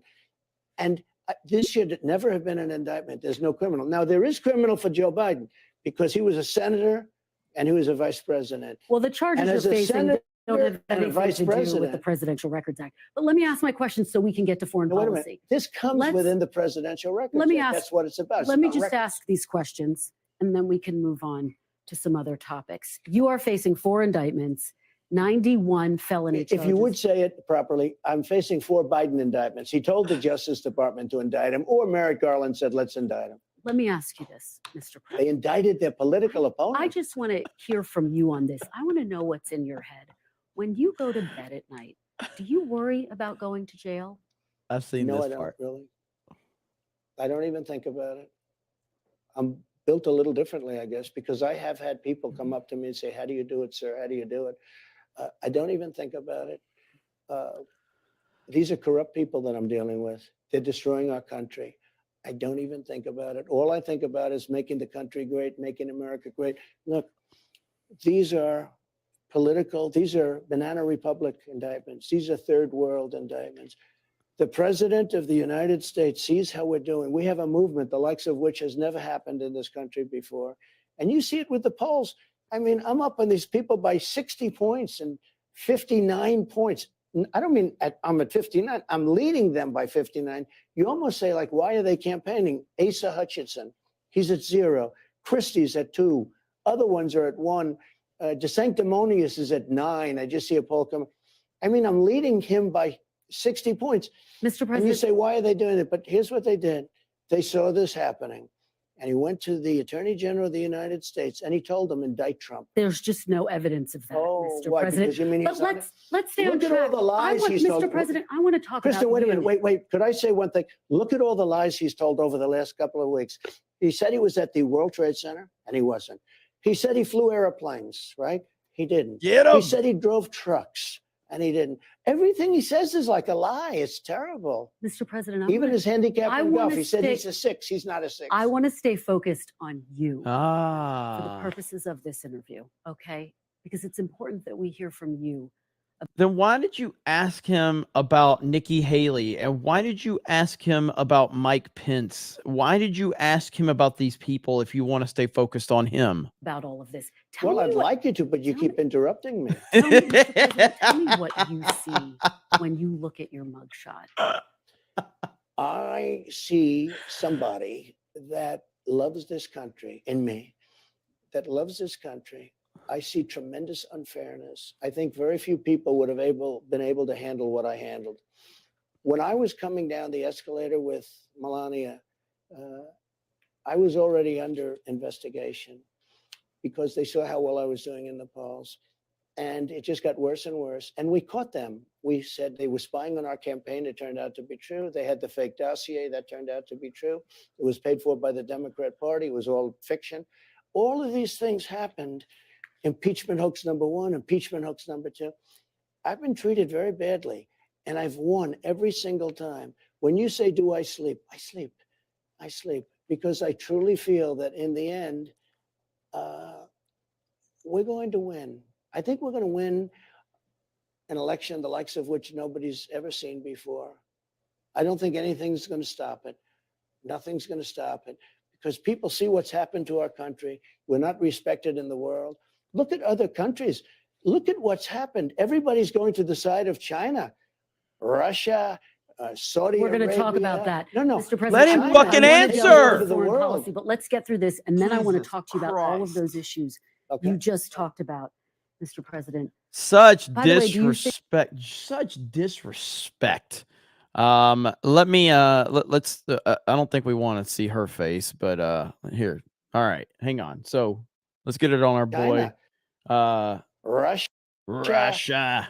Okay, so I got a couple super chats I need to get to really quick. So I think she's a very good Beard of Shame nominee. I'm pretty sure Hailstorm's already working on that. Alan Tanasi for $2. Thank you. Cramerica Industries. She has a defense for everything. Shaking my head. MAGA 2024. Blue Eyed Scorpio. Her chair is dripping. He's built different. Rye the guy. This woman has arguments with her shampoo bottles in the shower and still loses. Thank you. Over on Rumble, we got Matt says, I wish Trump would say abortion is no longer a federal issue. California, Colorado, and New York will not abide by federal abortion law, just like they ignore U.S. immigration law. Yeah, I understand why he says the way he says it. I mean, Trump is all about making the best deal possible. That's just what he does. You know what I mean? Alan Tanasi says he is the road runner and she is the Wile E. Coyote in this interview. No evidence, please. BTFO. Yeah, this is a clinic. As a matter of fact, here we go. Aunt Ryu for $19.99 says he's running a clinic on how to handle interviews. 6'3", 215 pounds of twisted steel and sex appeal. Damn right. He is crushing it right now. And again, thank you for the gifted memberships as well. Right now, we are at 843 likes. And we got to show some sexy back end. We'll see what this looking like by the time we get there. We're probably on the next 15, 20 minutes away from the sexy back end. Shockingly enough, less than 10 members tonight, but I think we'll get that up. All right, here we go. Saudi We're going to talk Arabia. about that. No, Mr. President, China I want to is delve taking into over the foreign world. policy, but let's get through this. And then I want to talk to you about all of those issues you just talked about, Mr. President. By the way, do you think your former chief of staff, Mark Meadows, is still loyal to you? He just pleaded not guilty in the Georgia Well, I hope case. he's loyal to me. I mean, Do you I worry didn't do about him anything flipping? wrong. Do you worry I didn't about do him? anything wrong. Okay, let's talk about Georgia. I want to talk about that phone call. The perfect phone call. Georgia Secretary of State, a Republican, By the way, Brad Raffensperger. That was even more perfect than my call to. Let's talk about it. The president of Ukraine. It was a perfect call. Just before you start, many top legal scholars, almost everyone, but many have analyzed that phone call. That was a phone call made in front of, I guess, 7 or 8 lawyers. Brad Raffensperger, the head, who, by the way, last week said, I didn't do anything wrong. He said that was a negotiation. Brad Raffensperger, who I was dealing with, I appreciate that he said that, but he said last week, I didn't do anything Let's talk wrong. about it so we can move on. No, You said in the let call. me just tell you one other thing. When I spoke, I knew I was probably being taped. I didn't ask, but I knew I was probably being taped. You know, they illegally taped me because they taped me in Florida. It's a 2-party state. You know that, right? So they illegally taped the call. But forget about that for a second. I knew that there were many lawyers on the phone from the other side. There were many people. There were many people on the phone. When I told them, I said the election was rigged. I said all sorts of things about the election, And which they I told you it believe it wasn't. 100%. They No, told I you it believe, no, I wasn't. have all the facts. Look, I have all the facts. In one way, I looked for a trial because it was so dishonest, okay, so rigged, and such a dangerous thing for our country.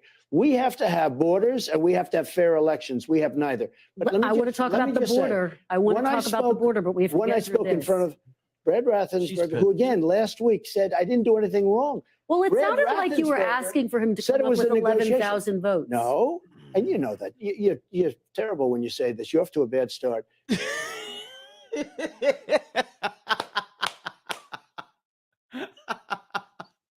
God dang it, I love this man so much, dude. He's so damn funny. She keeps saying, Mr. President, LOL. Nothing can stop what's coming. Trump 2024. Because what I said was very simple.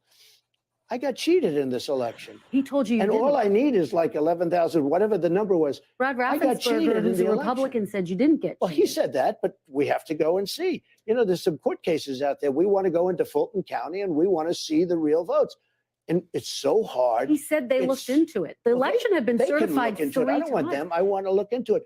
I Mr. would say President, that the if we got election had been access to the votes, which we're close to getting in court, as you know, if we got access to those votes, if we look in, you will find numbers that you wouldn't believe. More importantly, though, let me just say this. I want to get through this, Mr. President. Kristen, you so have we to just can hear me get out for to 1 the second. Foreign policy We section. had, because you say something and then you want to go into the next subject. We had many people in the line. When I said, I spoke for an hour. I knew that many people were in the line. I knew that it was I happen to be a really smart person. Who is going to be talking badly when I have lawyers and many other people on the line? Nobody's going to say something bad. But if it was bad, why didn't they say, sir, that was very inappropriate of you to say? Nobody said that. Nobody said, sir. It was only a long time after the call that somebody said, oh, maybe he said something wrong. They said, This sir, is a there's hoax. no evidence. This is a hoax, that it's just like been Russia, rigged. Russia, just like Ukraine. There's a hoax. Let me tell you, I spoke to them on the phone and it was left, I think, something to the effect, okay, we'll get together tomorrow.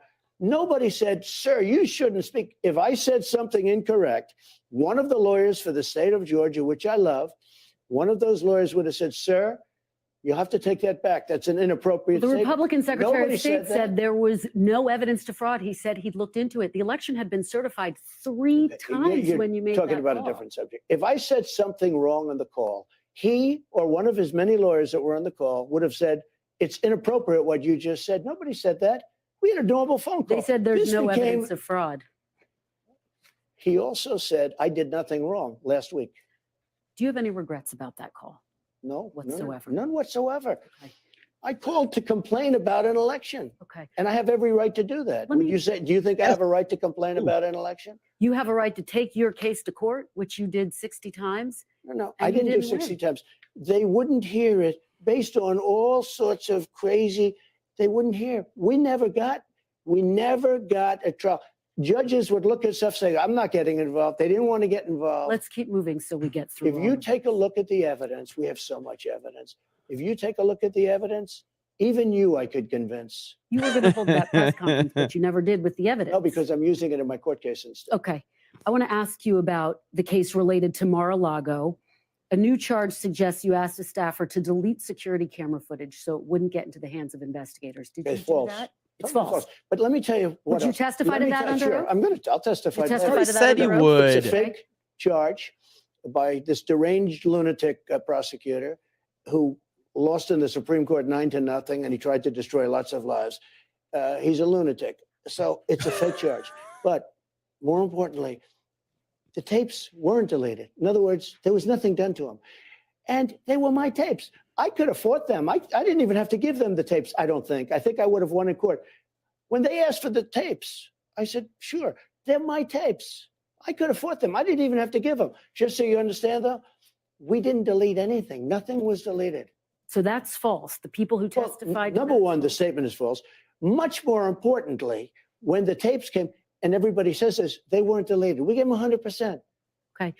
And just so you know, I offered them. I said, if you want to look at tapes, you can look at them. Let's move on to January 6th and the allegations that you tried to subvert the election. And again, I just want to give you a chance to talk about this because voters want to hear about this. Oh, you want to give him a chance The to most talk? senior lawyers in Really? your own administration and on your campaign told you that after you'd lost more than 60 legal challenges, that it was over. Why did you ignore them and decide to listen to a new outside group? Because I didn't respect them. You'd as hired them. lawyers. Sure, but that doesn't mean, you hire them, you never met these people, you get a recommendation, they turn out to be rhinos or they turn out to be not so good. In many cases, I didn't respect them, but I did respect others. I respected many others that said the election was rigged. Look, we have many people, and it's my choice. I happen to know that the election was rigged. Okay, I know it because I have there's so much proof of ballot stuffing. It's amazing. Right just a little while ago, it's in terms of the modern history, where the 51 intelligence agents said very specifically, they lied. They all lied. And they said about the laptop that it was Russia disinformation. That was a lie. That had a huge impact on the election. In fact, the pollsters say over 10 points. I didn't need 10 points. I needed 1/10 of a point. If you take a look at the Twitter files with the FBI and Twitter dealing, that had a huge impact on the election. Just those things. But in addition to When you that, say you need- you have ballot stuffing, you have a lot Let of... him You say you needed answer. 1/10 of a point.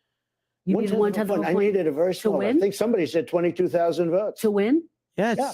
If you divide it among the states, it was 22,000 votes, something to that effect. Yeah. To win the election? Yeah, if I would have had another 22,000 votes over the whole... Does she not know this? Does she not know how close it was?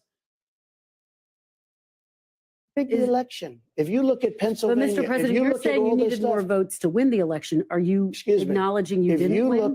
if you look at all of the statistics, all of the votes, they say 22,000 votes, over millions and millions of votes, 22,000 votes. So when they do Twitter files, or when they have 51 intelligence agents come out and lie that the laptop from hell was Russia disinformation, and now they find out it's not. But they knew that at the time. They cheated on the election in that way too. I just want to be clear, though. Are you saying you needed those votes in order to win? Are you acknowledging you didn't win? Oh, God. This is the most pathetic attempt to get a soundbite I have ever seen. This is this is the most obvious situation I've ever seen. Holy shit. I'm not acknowledging. No, I say I won the election. Okay. Even though, again, your lawyers told you you did not. No. Did you just let me Some understand? people told me that, Okay. but many people told me the opposite. You called some of your outside lawyers. You said they had crazy theories. Why were you listening to them? Were you listening to them because they were telling you what you wanted to hear? You know who I listened to myself? I saw what happened. I watched that election and I thought the election was over at 10 o'clock in the evening. You were listening to your instincts. My instincts are a big part of it. That's been the thing that's gotten me to where I am, my instincts. But I also listen to people. There are many lawyers. I could give you many books There are books that are written on how the election was rigged. There are numerous books that were written on how the election was Just rigged. to be clear, were you listening to your lawyer's advice or were you listening to your own instincts? I was listening to different people, and when I added it all up, the election was rigged. There are books Were you that are calling the written. shots, though? In fact, Molly Hemingway wrote a great book. But were you called calling the Rigged. shots ultimately? Excuse me. Molly Hemingway. Excuse me. Is highly respected and great. She wrote a book, a best-selling book called Rigged. Were you calling the shots, though, Mr. President, ultimately? As to whether or not I believed it was rigged, oh, sure. It was my decision, but I listened to some people. Some people said that. Like guys like Bill Barr, he was a stiff, but he wasn't there at the time. But he didn't do his job because he was afraid. You know what he was afraid of? He was afraid of being impeached. He was petrified to be impeached. And how do you not get impeached? Don't do anything. We've heard so much, Mr. President, about that day, the actual day of January 6th from other people. Yeah. But quite frankly, we haven't heard from you about your own perceptions of how that day unfolded. Sure. You talked about, heard you talk about the rally. And I'm curious about what happened when you got back to the White House. I know you spent most of the day. Here we go. What were you doing in there? How were you watching it unfold? So let me just tell you about January 6th. First of all, I had very little to do with January 6th. I was asked to speak. And I was the president of the United States. I'm allowed to do that. But I was asked to speak. Other groups, I think it was women's groups, a lot of people were involved in that. And it was incredible. It was incredible. It was, I think, the largest group I've ever spoken. You never see that. You never see pictures of the group that I was speaking to. I think it was the most people I've spoken to some very large groups. Hundreds of thousands of people were there, and it was a beautiful, beautiful sight. But just so you understand, I went and I spoke. And by the way, peacefully and patriotically, and all of that, which wasn't reported, but when I spoke, I have had senators go up.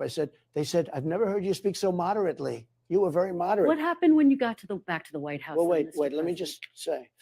So I spoke, and then I went back. I wanted to go down peacefully and patriotically to the Capitol. Secret Service, who I have great respect for, said, sir, it's better if you don't do that. It could be unsafe because they didn't mean because of riots, because, it takes one guy with bad intentions, okay? So I didn't have a dispute with them. You had that one person said, I grabbed the man around the neck. Actually, I wish I was so strong to be able to do that. These are all tough guys, smart guys. Dispute that account. Dispute it? Who wouldn't dispute it? What? It's the craziest account I've ever heard. You mean that I was in the Beast, and she said I was in the Beast, and the Secret Service didn't win. So I took a guy who was like a black belt in karate and grabbed his neck and tried to choke him. What happened? How ridiculous. Just so you understand. And I have great respect for Secret Service, by the way. They're fantastic. The Secret Service said, sir, it would be better if you didn't. I said, I'd love to do it. They said it would be better until we went back to the White House. Just so you understand, I spoke. I made a very nice speech. I wasn't Maxine Waters that calls for people's death and some of these. He said, this guy's a black belt. And they're saying I put him in a headlock. So that's the whole story. I can't remember the chick's name. Suddenly they don't want to talk about her anymore. But yeah, she basically said like they told him he wasn't going. He grabbed the wheel. He physically manhandled the Secret Service. It's so stupid. How is Trump? Again, 6'3", 215 pounds, ladies and gentlemen. Okay. They think Trump is this massive, professional wrestler build or something. What are you talking about? Take a look at what these other people say. What happened it's when so you got ridiculous. to the White House, though? Where did you watch all of the events unfold? Much more importantly, I offered 2 days before, 2 or 3 days before, 10,000 soldiers, right? And they were going to go because everybody was telling me, I knew it was going to be big in terms of the crowd, because everybody I spoke to said, hey, I'm going down on January 6th. I'm going down. I'm going to listen to your speech, et cetera. And there are other speakers. I wasn't the only speaker. There were many speakers. But wait a minute. I offered 10,000 people to the mayor of Washington, D.C., Nancy Pelosi, both of them, Nancy Pelosi, and to the mayor of Washington. And they turned it down flat. And the police commissioner was very nasty about it to her. And he testified. And here's what happened. The January 6th unselect committee of thugs and horrible people, the unselect committee destroyed all the evidence. They Did you say know they that? didn't do that. We did ask them. We did ask the January 6th committee. Well, they announced that said they destroyed didn't and do that. deleted most of the evidence. They say some of the evidence is still under review. I want to know what. Wait. I want to know about your perspective, Mr. Wait, President. Kristen, I want to they ask put out about an you, though. announcement that they destroyed the evidence, and they destroyed all the stuff having to do with Nancy Pelosi, and they wouldn't let her testify. We said, why isn't she testifying? You know, it was a whole rigged deal. Why isn't she testifying? I offered them 10,000 soldiers. She turned them. I want to know You what know that you she's in did on charge of that day. security. I want to know. You're the president of the United Kristen, States. Though. she's What in did you- charge of Tell me security. how you watched this all unfold. Were you in the dining room watching TV? I'm not going to tell you. I'll tell people later at an appropriate time. Just so you understand, however. What did you And do I when made the beautiful Capitol was statements. under attack, though? Let me Mr. just tell President? you. In the moment that the Capitol Did you was see under the statements I made in the Oval Office and just outside of the Oval Office? Absolutely. I Go was there home. that day. Our police are great. We love our police. We love everybody. Go home. That was this was that a was beautiful more, that was statement. at 4 Well, o'clock that in the statement was afternoon, made- more than I don't know. 3 but hours after the but there attack were started. tweets that were Mr. put out President. before that. I want to know who you By the way, on that day. Nancy Pelosi. I I wanna don't talk have. about Why that would day. I tell you that? Listen, You don't want Nancy to talk about Pelosi that? was in charge of security. She turned down 10,000 soldiers. If she didn't turn down the soldiers, you wouldn't have had January 6th. Did you call military or law enforcement? What? Did you call military or law enforcement at the moment the Capitol I'm was not going under to tell attack? you anything. Okay. Let me put it this way. I behaved so well. I did such a good job. Nancy Pelosi turned down 10,000 soldiers. If she didn't do that, and now Nancy I understand. Pelosi doesn't have I the authority understand that the you police have as testified commander in against. chief, though. Listen to me, Kristen. Listen to me.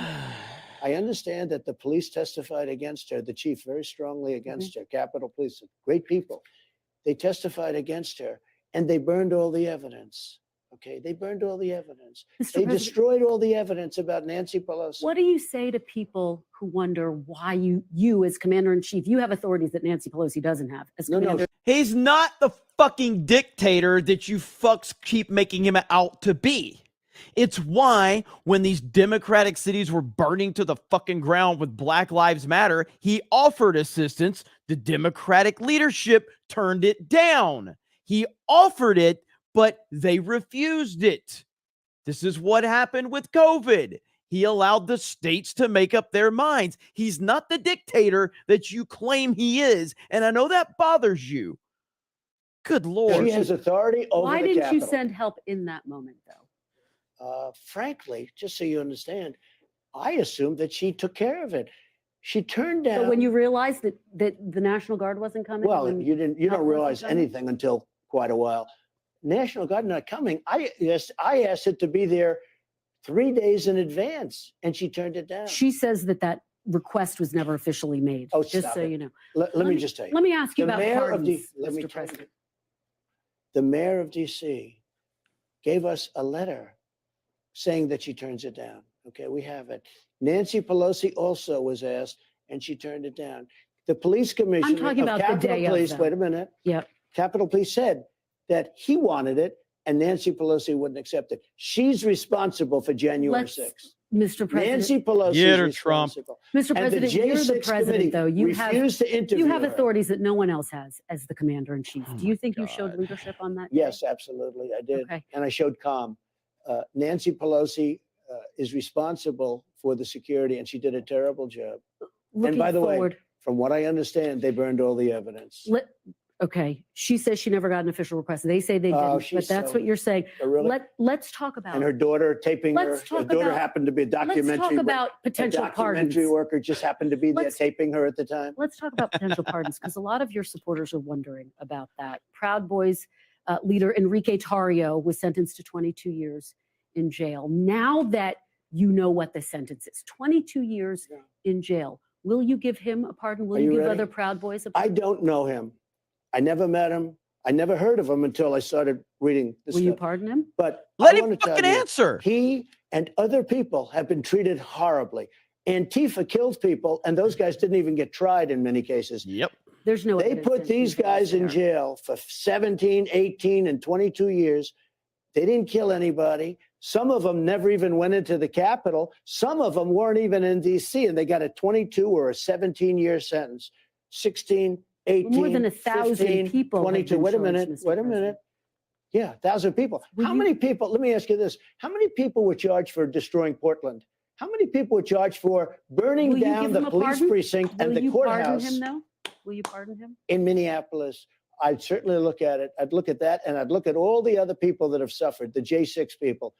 Mr. President, let me ask you one people final that question, went then let's there move on to foreign that policy. didn't even go into the building have suffered gravely. And you have to say one system of justice, right? You take a look at what's gone on in Portland. They burned down the city. The city is in shambles to this day. The store owners don't even rebuild storefronts anymore. They put up 2x4s. I want to move on to foreign policy. Of course you do. But why Of do you do course. that? Why do you give me a horrible question and then you don't let me answer it? You're off to a bad start, I'm telling you. Mr. President, I want to make sure we get to talk about foreign policy as well. But I don't mind. I have all the time in the You world. do? Okay. I have all the time in the world. Why is This is the most important person on the planet. And he's sitting there going, I got all the time in the world. Why don't you quit rushing me? I fucking love this dude so much. He's the best. bad shit? Why anymore? They put up 2x4s. I want to move on to foreign policy, Mr. President. But why do you do that? Why do you give me a horrible question and then you don't let me answer it? You're off to a bad start, I'm telling you. Mr. President, I want to make sure we get to talk about foreign policy as well. But I don't mind. I have all the time in the You world. do? Okay. I have all the time in the world. Why is it that the people, Antifa people, and very bad people that burned down Portland, burned down Minneapolis, burned down so much, New York City, what they did in New York City, and they were barely charged. And yet the people in Washington, in some cases, never even went into the building. They've been persecuted. They've been persecuted. The people who were charged in January 6th, some of them were charged with sedition. Some of them were charged for violating the Capitol. But many of these people have been Your persecuted, supporters? what they've done to them. Your And they supporters didn't you're do this to the people that burned down. You take a look at Portland. It's like a burned down hulk of a city, including the federal courthouse. Mr. President, if you were reelected, would you pardon yourself? I could have pardoned myself. Do you know what? I was given an option to pardon myself. I could have pardoned myself when I left. People said, would you like to pardon yourself? I had a couple of attorneys that said, you can do it if you want. I had some people that said it would look bad if you do it, because I think it would look terrible. I said, here's the story. These people are thugs, horrible people, fascists, Marxists, sick people. They've been after me from the day I came down the escalator with Melania. And I did a great job as president. People were acknowledged. Great economy, great jobs, great this, great that. Rebuilt the military, Space Force, everything. I could go on forever. Let me just tell you. I said, the last thing I'd ever do is give myself a pardon. I could have given myself a pardon. Don't ask me about what I would do. I could have, the last day, I could have had a pardon done that would have saved me all of these lawyers and all of these fake charges, these Biden indictments. They're all Biden indictments, political. They indicted. They want to arrest their political opponents. Only third world countries do that, banana republics. So, ready? I never said this to anybody. I was given the option. I could have done a pardon of myself. You know what I said? I have no interest in even thinking about it. I never even wanted to think about it. And I could have done it. And all of these questions you're asking me about the fake charges, you wouldn't be asking me because it's a very powerful thing for a president. I was told by some people that these are sick lunatics that I'm dealing with. Give yourself a pardon. Your life will be a lot easier. I said, I would never give myself a pardon. Even if you were reelected in this moment? Well, I think it's very unlikely. What did I do wrong? I didn't do anything wrong. You mean because I challenged an election, they want to put me in jail? I challenged an election, but I challenged a crooked election. So it's not It on was your a rigged radar right election. now. I challenged a rigged election. And now I'm going to win for a third time. And I just hope they have better vote counters. Let's move on to foreign policy, Such Mr. a President. I want to boss. talk about the war in Ukraine. I want to big picture get a sense of how you see this conflict. Do you see the security of Ukraine as critical to the security of the United States? Okay, let me talk about it without interruption. Ukraine would have never happened if I were president. If this election weren't rigged, Ukraine would have never happened. You would have hundreds of thousands of people, including lots of soldiers, still living. The cities would be flourishing or at least up. These are cities that can never be rebuilt again, certainly not the way they were. Magnificent buildings, all ripped down like a demolition site. It would have never happened for two reasons. Number one, and most importantly, Putin has a lot of respect for me. And he wouldn't have played games. And I told him, don't ever go in. And he would never have gone in. This was only after I left that this happened. Likewise, President Xi would never, ever be talking about Taiwan the way he's talking about it right now. And they didn't. They weren't talking about it. It was only after I left. He would have never gone in. Equally as importantly, oil prices would have been at $40 a barrel instead of $110 a barrel. So he wouldn't have been able to afford going in. He actually is the only nation that made money because oil has been driven up so high by stupid people like Biden. Biden is an incompetent man. And what happened is oil. In fact, you're going to hit a new high very soon again. That means Russia. Russia makes money from oil. Russia is going to make a lot of money. And because they're making a lot of money, there's no reason for them to settle other than humanitarian reasons. And let's not assume people are going to be so humanitarian. So Putin would have never gone in because oil was at $40 a barrel, and he wouldn't have been able to afford to have gone in. At $100 a barrel, he made a fortune. And that's one reason. The other reason he wouldn't have gone in is because I said, don't go in. Don't even think about it. Just to that key question, though, Mr. President, do you think that our security, the United States security, is linked to Ukraine's security? I think that Europe has to do more. We're in for $200 billion. They're in for $25 billion. And it affects them more than it affects us. It certainly affects them much more than it affects us. So you do think that it's linked I think in Europe some is taking way. advantage of a stupid president. You've probably... Look, Biden should say to them, you have to equalize. You have to catch up. You know, Europe is about the same size as our economy if you add them all up, add the countries up. It's about the same size. And Biden should say to them, like I did with NATO. You know, NATO, they all owed money. I said, get your money in. And we had over $430 billion put in almost immediately. And the head of NATO, Stoltenberg, Secretary General, nice guy, he said to me, most amazing thing I've ever done. And he said it publicly too. He said, Bush would come in, make a speech and leave. Obama would come in, make a speech and leave. Trump came in and said, you guys aren't paying your bills. And I got him to pay. You know, they asked me something, which hasn't been reported, but the media knows it. We had a meeting of the 28 countries at that time, 28 countries. And they said to me, are you saying, sir, because I said, you got to pay your bills. Are you saying, sir, that you won't protect us against Russia if we don't pay? I said, sorry to tell you, that's what I'm saying. You know what happened? Yeah. They started sending us money and I was never given credit for it, but you wouldn't even have a NATO if it wasn't for me. Let me ask you, But here's the thing, about the your European strategy. countries have to start paying their share because do. we are having to do with Ukraine because we're at 200 billion and they're at 20 or 25 billion. It's so unfair. Let me ask you about your strategy, though, because you have said you want to end this war in 24 Yeah. hours. You saw the meeting between Kim Jong-un and President Putin. all Do right. you think that complicates your strategy if you were reelected to try No, to end this look, war in it 24 would have been hours? easier if the war didn't start and you'd have hundreds of thousands of people living, most importantly. But it would have Yep. been a lot easier if it didn't. But I can get it done and I can get it done quickly. How do you do it? Can There's you paint another a picture example. You for me? talk about Can you Kim paint a Jong. picture? How You does it talk happen? about Kim Jong-un. Right? Mhm. I got along great with Kim Jong-un after the first month or two when we were sparring, but I got along great with him. We were in no danger. There was President Biden said, and he felt even now, and President Obama told me when we sat down, Obama told me, and Biden still to this day, except I don't think he knows he can't put two sentences together. But President Obama told me our biggest threat is from North Korea.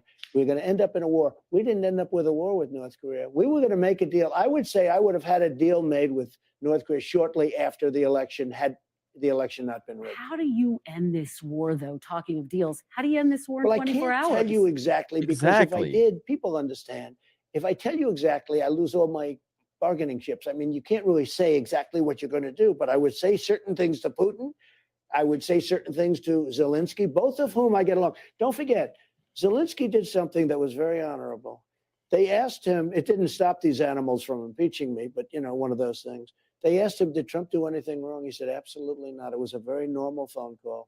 You can't say that about Biden's call because Biden, what he did was horrible with the prosecutor. But he said something that was very honorable. He could have grandstanded and said, oh, I felt threatened.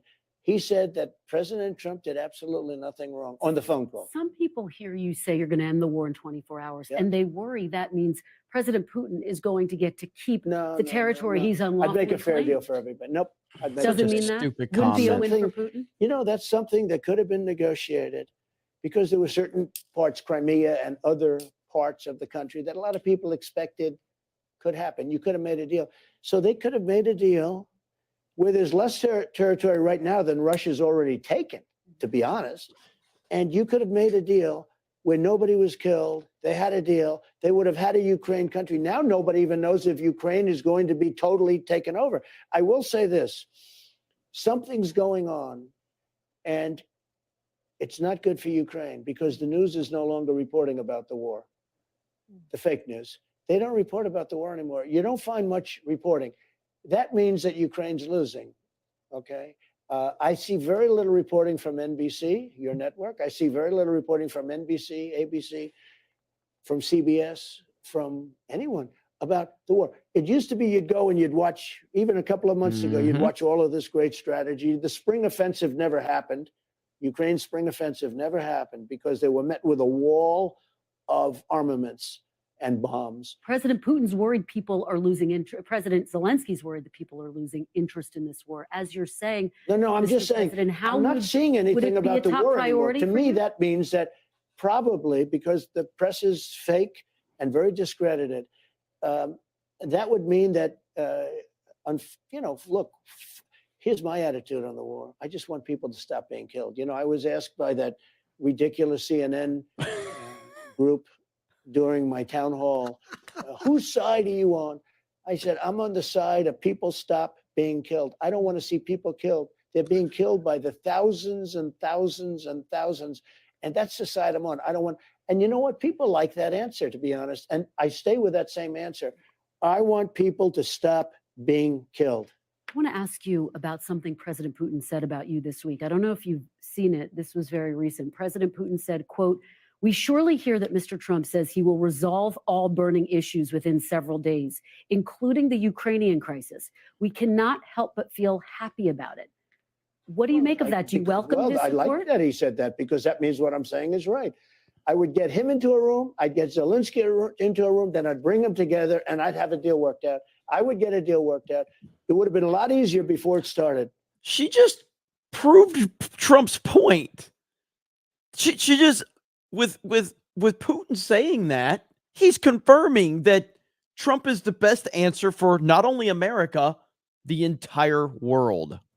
Essentially, for 4 years, I kept them from doing anything because you know what? I will tell you this. I've never said this.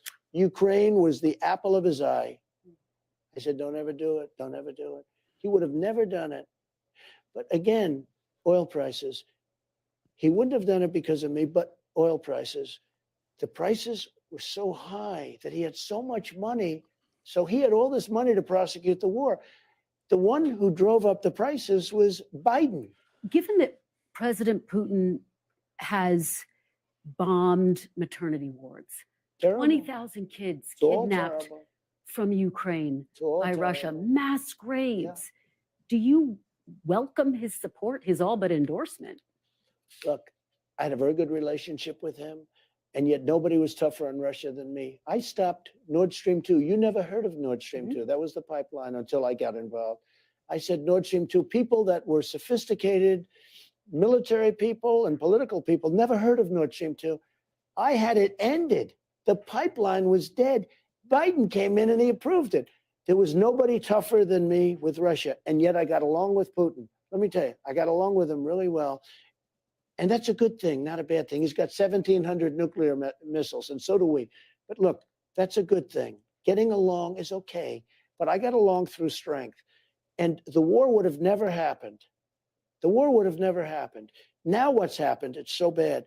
The oil price is so high. It's hard to get it stopped. The oil price is so high. When he goes above $50 and $60 a barrel, he makes a lot of money on the war. Now, it's a humanitarian thing. It's a lot of different reasons, but I will get that war stopped very, very quickly. I want to talk about And it's another too bad we region have that to you wait so talked long. about. Let's talk about another region you talked about, China. If you were to cut a deal between President Putin and President Zelensky, do you run the risk of emboldening China to invade Taiwan? No, not at all. Because China, he's another one I got along to until we had the China virus come in. Once COVID came in, okay, once it was like, I made a great trade deal with China, one of the greatest deals ever made for the farmers and for the manufacturers. $50 billion a year is a great deal. I don't even talk about it because once COVID came in, it was like, I didn't want to talk about anything. I was a much different person. What happened to this world, not our country, the whole world, what happened with COVID. And it just shouldn't have happened. It shouldn't have happened. What happened, what China did to the world was so bad. But I had a great relationship Would you send I had a troops great into Taiwan? relationship with President Xi. Really great relationship. He's not going to answer any specific policy questions, you fucking moron. And he was going to stop fentanyl from coming in. He was going to do a lot of, he was going to criminalize it if you made it. In China, they have a death penalty for drug dealers. He was going to make that with fentanyl dealers too. But then the election didn't work out and he never had to do that. I know you've been asked this, but very quickly, if China were to invade Taiwan, have you made a determination, again, since voters are about to go to the polls, would you send the U.S. military into Taiwan if President Xi were to invade? President Biden says I won't he would. I won't say. Because if I said I'm giving away, only stupid people are going to give that. I know. I heard the other day, DeSanctimonious said something about he was going to do this or he was going to do that. I say, well, why is he saying the strategy? You can't say that. So when you ask me that question, I would never say that because you give away all your options. But you don't take it off the table. I don't take anything off the table. No. If elected, you say you would order the Defense Department to use special forces to inflict maximum damage I didn't on say drug that. cartels. No. People said I said that. Okay, what would you do? I didn't say that. What I would wouldn't you tell do? you what I do. Why would I say that? Because again, you don't want people to know your strategy. Now, people said they leaked and said things that I said this or I said that, or I was going to hit them with Patriot missiles, the drug dealers in Mexico. But I will say, and horribly, that they kill 250,000 people in the United States every year. You never hear that number. You hear 100,000. I think it's much more. They destroy families because when you lose a son or a daughter to fentanyl, or a wife or anybody else, but when you lose a son or daughter, your life is destroyed. Their lives are destroyed. They've destroyed so many families. It comes through Mexico. Mm-hmm. Something's got to be done. If we were in war, we wouldn't lose 250,000 people. We're losing more people than you lose in just about any war that we've ever had. And we lose them on a yearly basis. Something has to be done, and it has to be done fairly quickly. Ron DeSantis says he's in this race to finish the border wall. What do you say to that? Well, into I built voters? 500 miles of border wall. It was great. It was just what as you know, the Border Control Board and everybody else, Border Patrol. I had them in my office. I wanted to we were going to do concrete plank, 40 feet high. They didn't want that. They wanted you see through. They wanted to be steel, concrete, and rebar. I did everything. I gave them the wall that they wanted. We tested it. We had mountain climbers test the ones that's the wall we built. I built almost 500 miles of wall. We were then going to build another 200 miles of certain areas that all of a sudden people were coming into areas that they couldn't come into anymore. And we were all set to do that. It was all bought.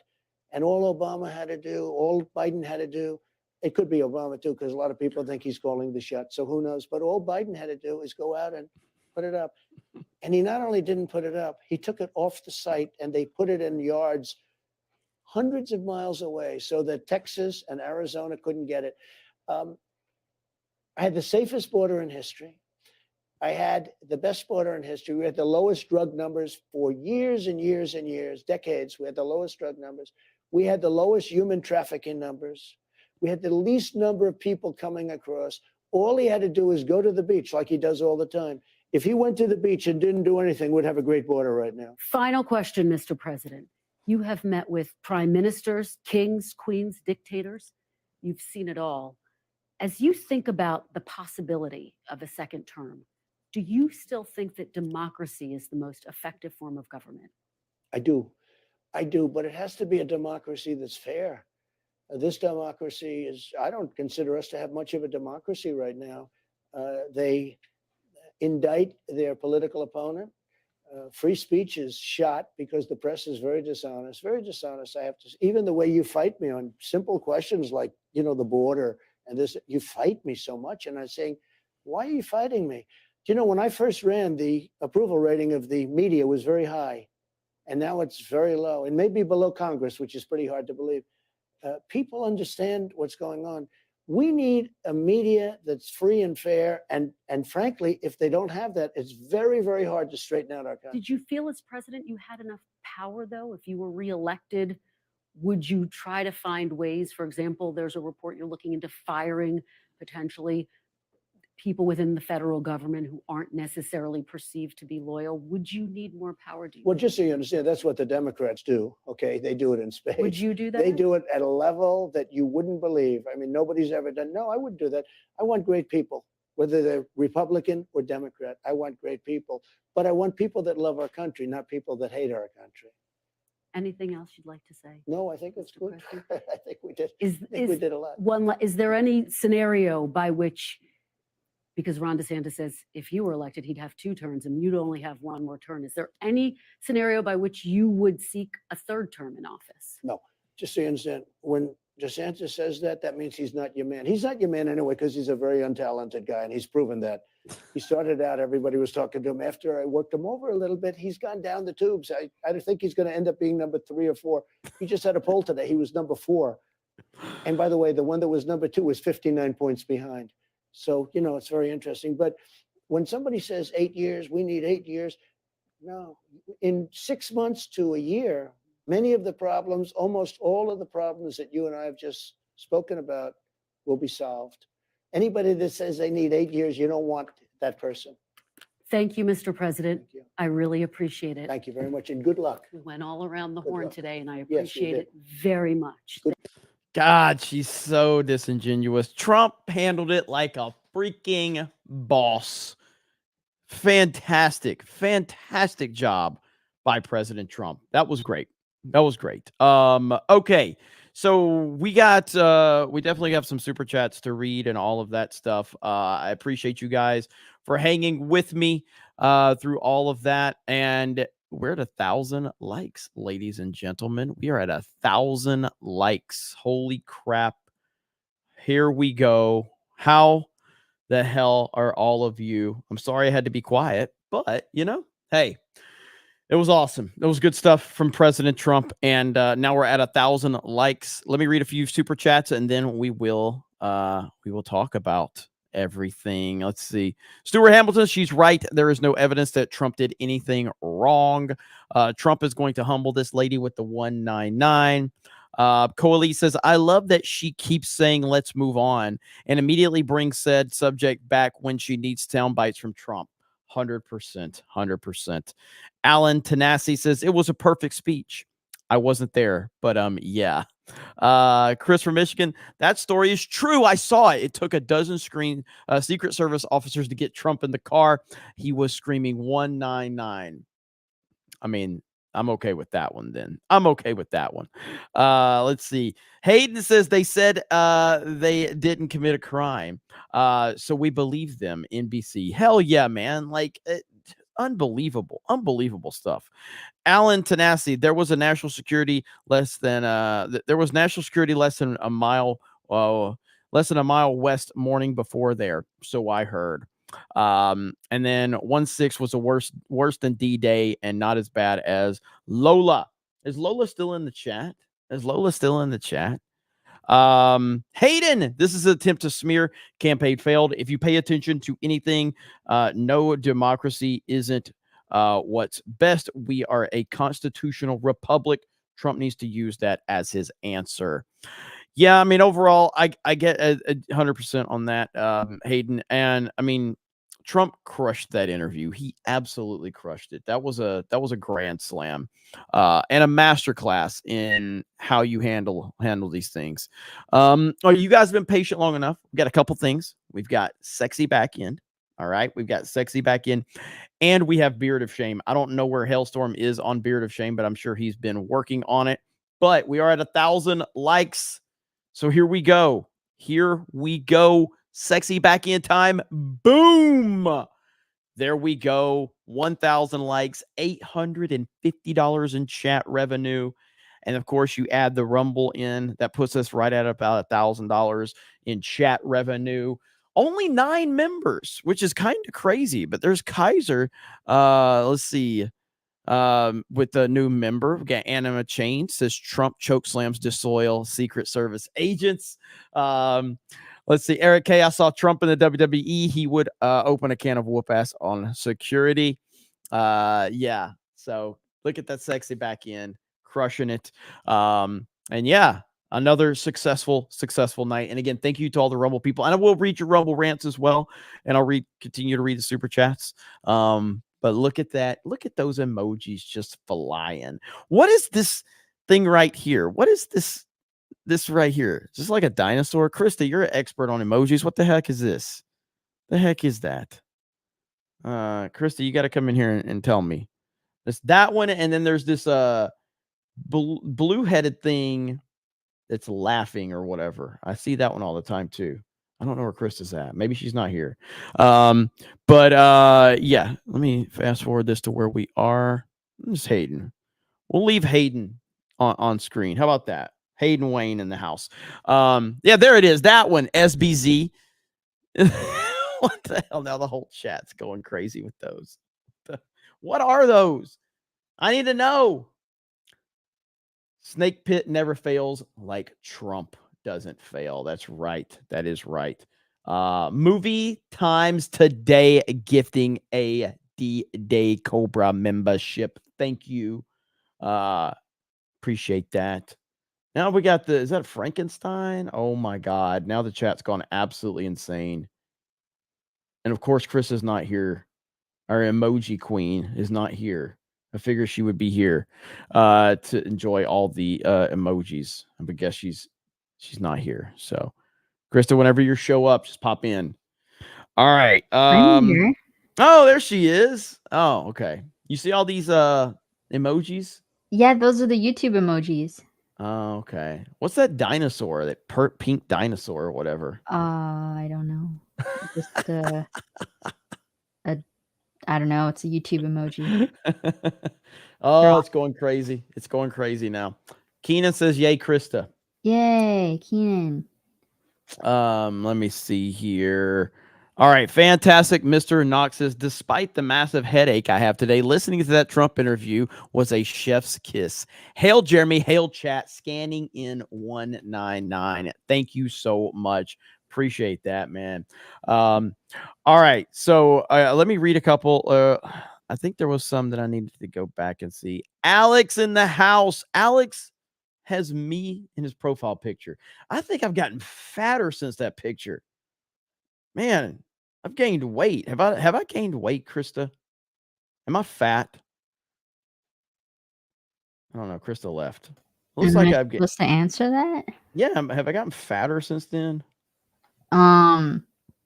It's hard to tell from that photo, to be honest. Have I gained weight in the last 4 years? I guess is the question. Oh, well, maybe.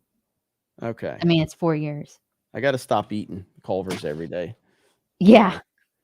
Start there. Why are you fat? I don't know. I think I'm fat now. Oh, we'll see. I look back on I see all these fucking people that hate me and they clip out all this shit of me and stuff I said like 5 years ago. I'm like, bro, I'm fat now. But I don't know. I'm like right at 200 pounds, which is I've always been like 190. So yeah, when you compare yourself to a different time, you notice things. That's all. Yep. Well, all right, bye. The sexy back end is fat, and that's all that matters. But I'm going to keep getting fat because I'm going to keep eating Culver's because Culver's is the GOAT. Alpha Zero Omega says Trump brokered 3 separate peace agreements between Israel and Arab Muslim nations, all within a few months of 2020. If anyone can save the world, it is Trump. I agree 1,000%. 1,000%. Kelly R2 says, notice the makeup and lighting on Trump versus whoever she is really made Trump look horrible. Yeah, I mean, I thought Trump looked okay for like other, like in terms of not the lighting, but just overall his mannerisms, he just seemed more upbeat. He seemed more upbeat than he had been in previous ones. So we'll see. As the silverback is fitter than you now. LOL. The silverback as. That's our boy as. Hef says in 2018, lead documents from Google talked about this selfish ledger, a way of total data collection and social engineering to modify the behavior of entire populations based on what Google wants. Let's see. Trim the Sage says Jeremy is 6'1", 199. You know what? I think I need to drop like a pound or two and just stay at 199. That's it.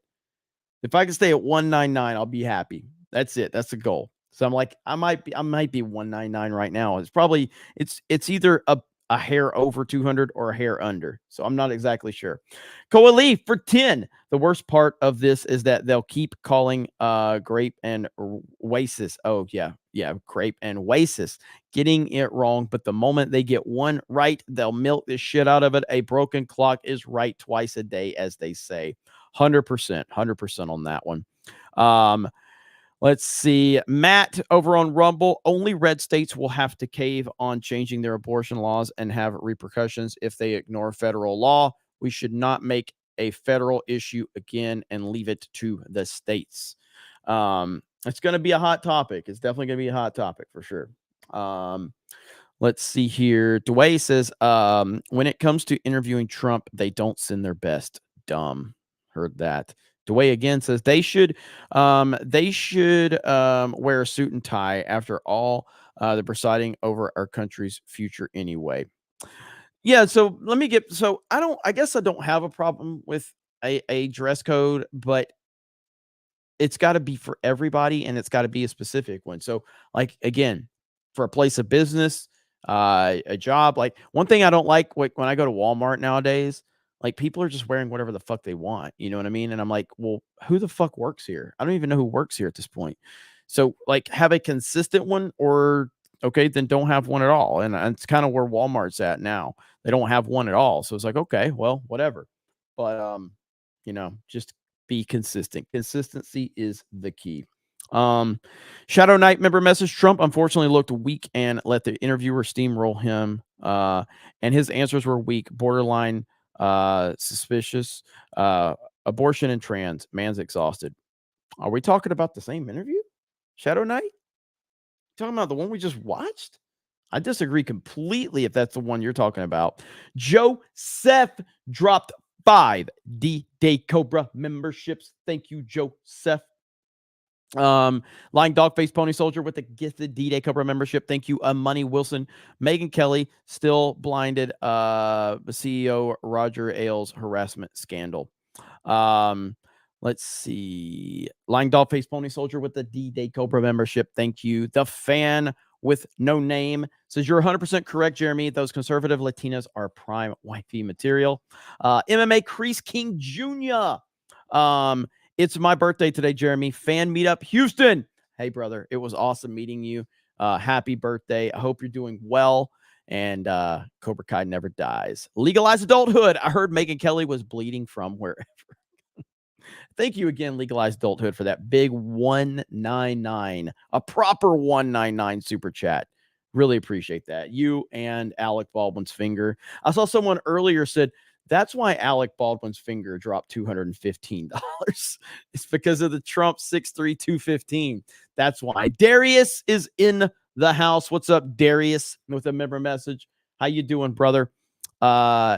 F and Dave says, new Samson video today. Sincerely, a taxpayer. Maybe his best track yet. All right, I'll check that out.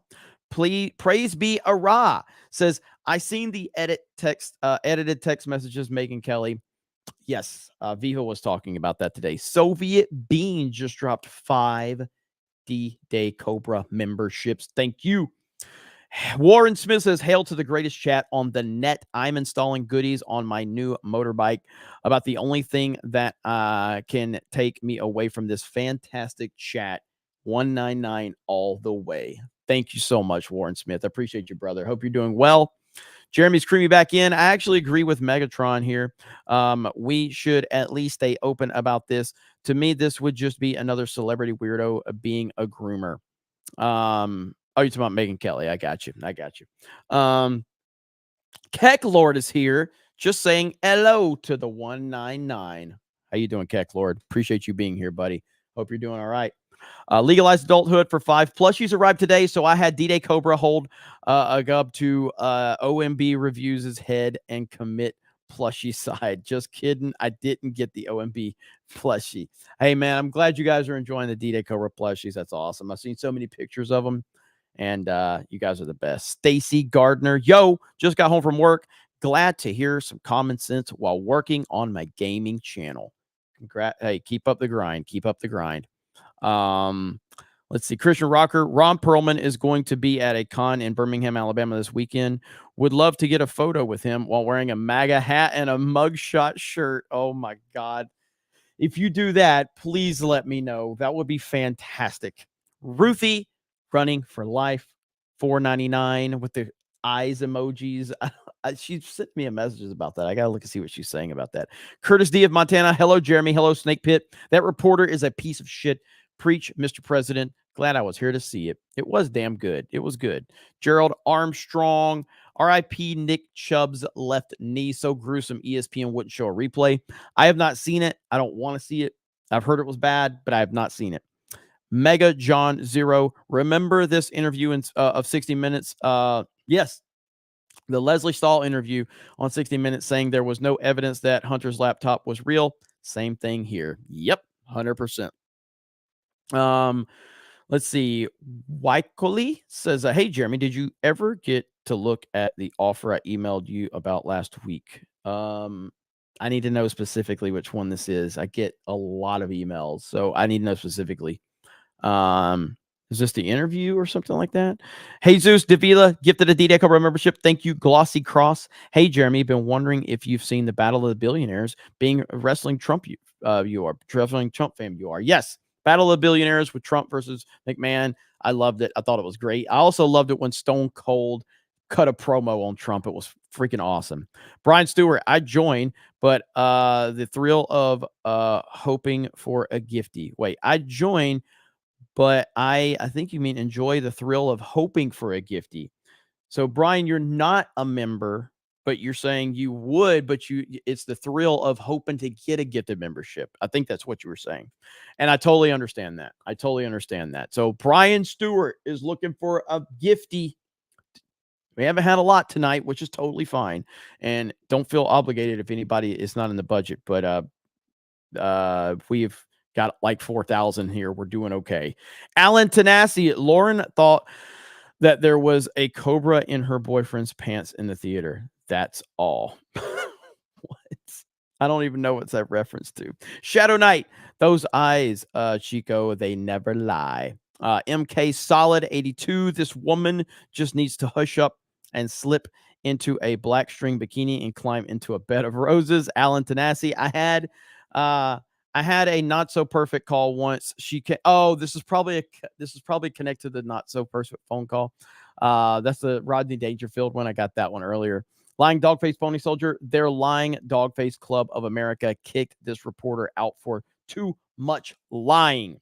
Thank you. And let's see. Eric K. Jeremy, you're not fat. You're retaining water. John Jones, rain in Florida always starts faster than you can say Sunshine State.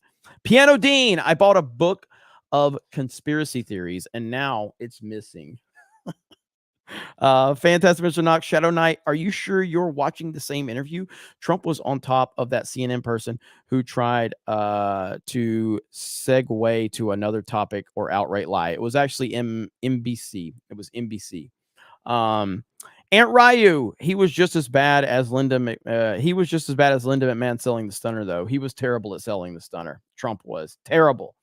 Matt on Rumble, did you see that Matt Gaetz told people of his intentions to run for Florida governor in 2026? DC Drano tweeted it earlier today. I talked about it earlier about the reports. I didn't know if they were confirmed, but I love the idea of Matt Gaetz running for president or governor of Florida in 2026. I think that will be fantastic. One-eyed trouser snake. Is that what Alan was talking about?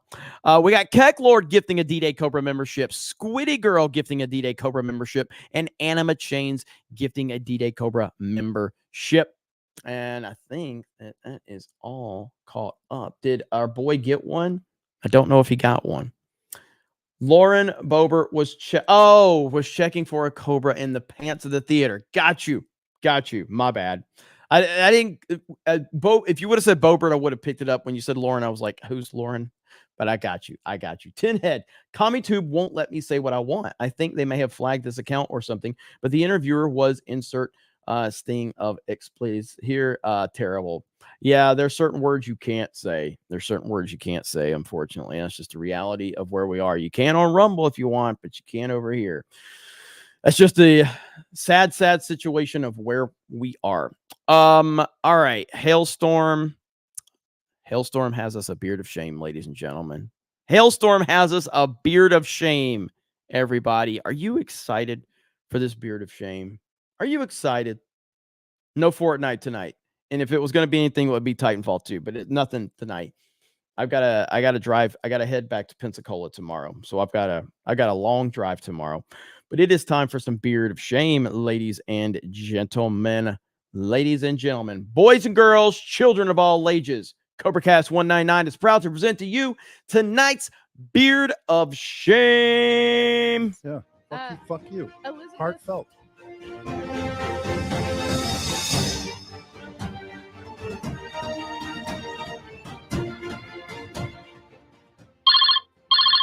Mr. President, I just received a really, really great phone call, and I was informed I won tonight's beard of shame.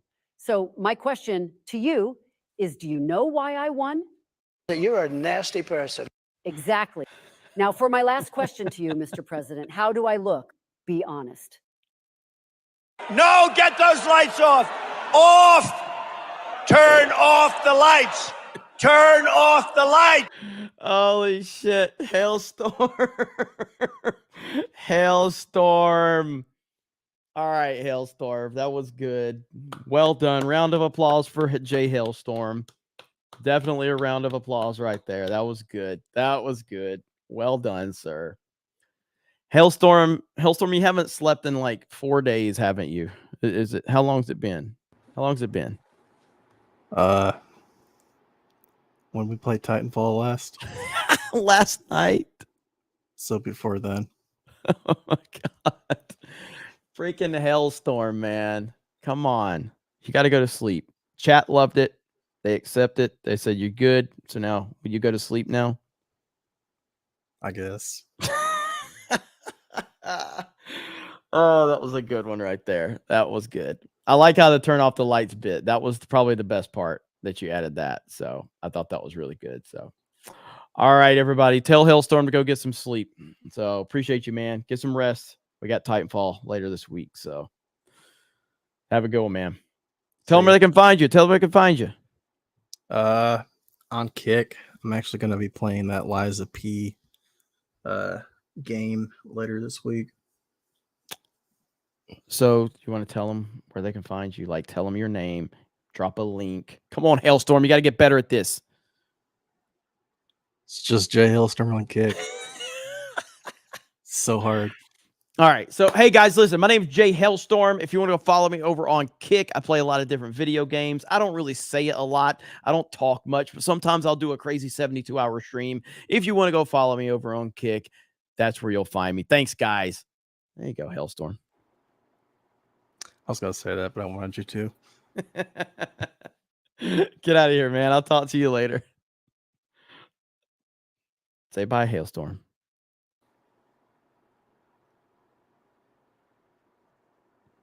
Say bye, Hailstorm.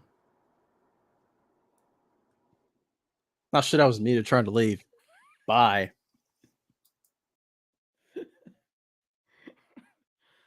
Oh man, yeah. You know, we have really good standards here at the Snake Pit. So at CobraCast 199. All right, so we're gonna leave it there. I want to thank Jed. I want to thank Krista Nova. Krista, you want to tell them where they can find you? Jed, you want to tell them where they can find you? You could find me everywhere except OnlyFans, Krista Nova. That's with 2 V's. Yeah. Find me on the Twitter. Not OnlyFans. X. A lot of people are gonna be disappointed by that. Sorry. I'll probably create one for my hamster, which I will be getting soon. So, yeah, you could follow me on X, formerly known as Twitter. I'm really active on there. Thank you, Krista. Thank you. Jed? You all can find me on YouTube and Kick at Hollywood Scholar. Going to be playing some more Witcher 3, trying to finish that up before the Cyberpunk DLC comes out next week, and then Assassin's Creed Mirage. And I'll be doing a lot of Doctor Who videos on the YouTube side of things because there's a lot of news coming out about that. So excited to get to that. And that's how you do a self-plug. Hailstorm. Hey, Hailstorm. There you go. All right, guys. All right, appreciate y'all. I'm going to leave you guys with some Sabaton. And I'll see you guys tomorrow for main event and everything like that, because I'll be traveling. But I appreciate you guys. You guys are the best. Snake Pit is the best. Thank you for the support, whether it's on Rumble. Oh, Matt said Lauren Boebert is back on the market after dumping the handsy liberal bar owner. Yeah, we talked about that a little bit earlier too. So again, thank you guys. I love you guys over on Rumble. I love you guys over on YouTube. I appreciate the support you guys continue to give me and everyone that's part of G&G and the G&G channels. The best. No Fortnite or no Titanfall tonight, unfortunately. Have a good night. I love you all, and I'll see you soon. Bye.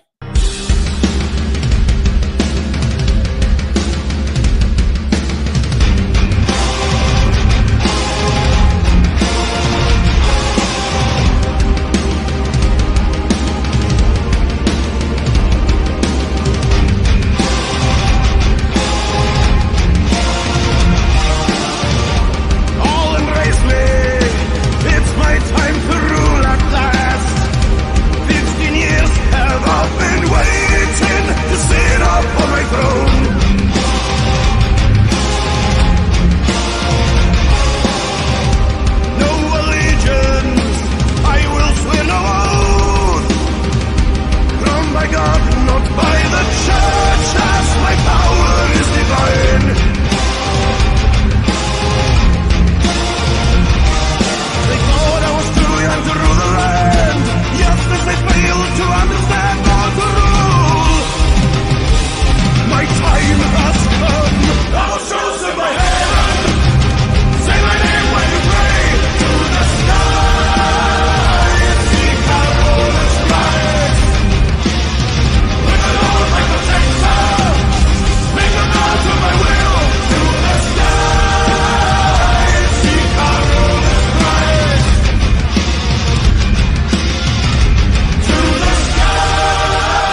All right, everybody. Have a great night. I'll see you later. I appreciate you guys. Be good. Get some rest. Eat some good food. Maybe Culver's if it's in your area. You guys know the drill. And I'll see you all for Tuesday night's main event tomorrow. Have a good night, and we will talk to you later. Bye, everyone.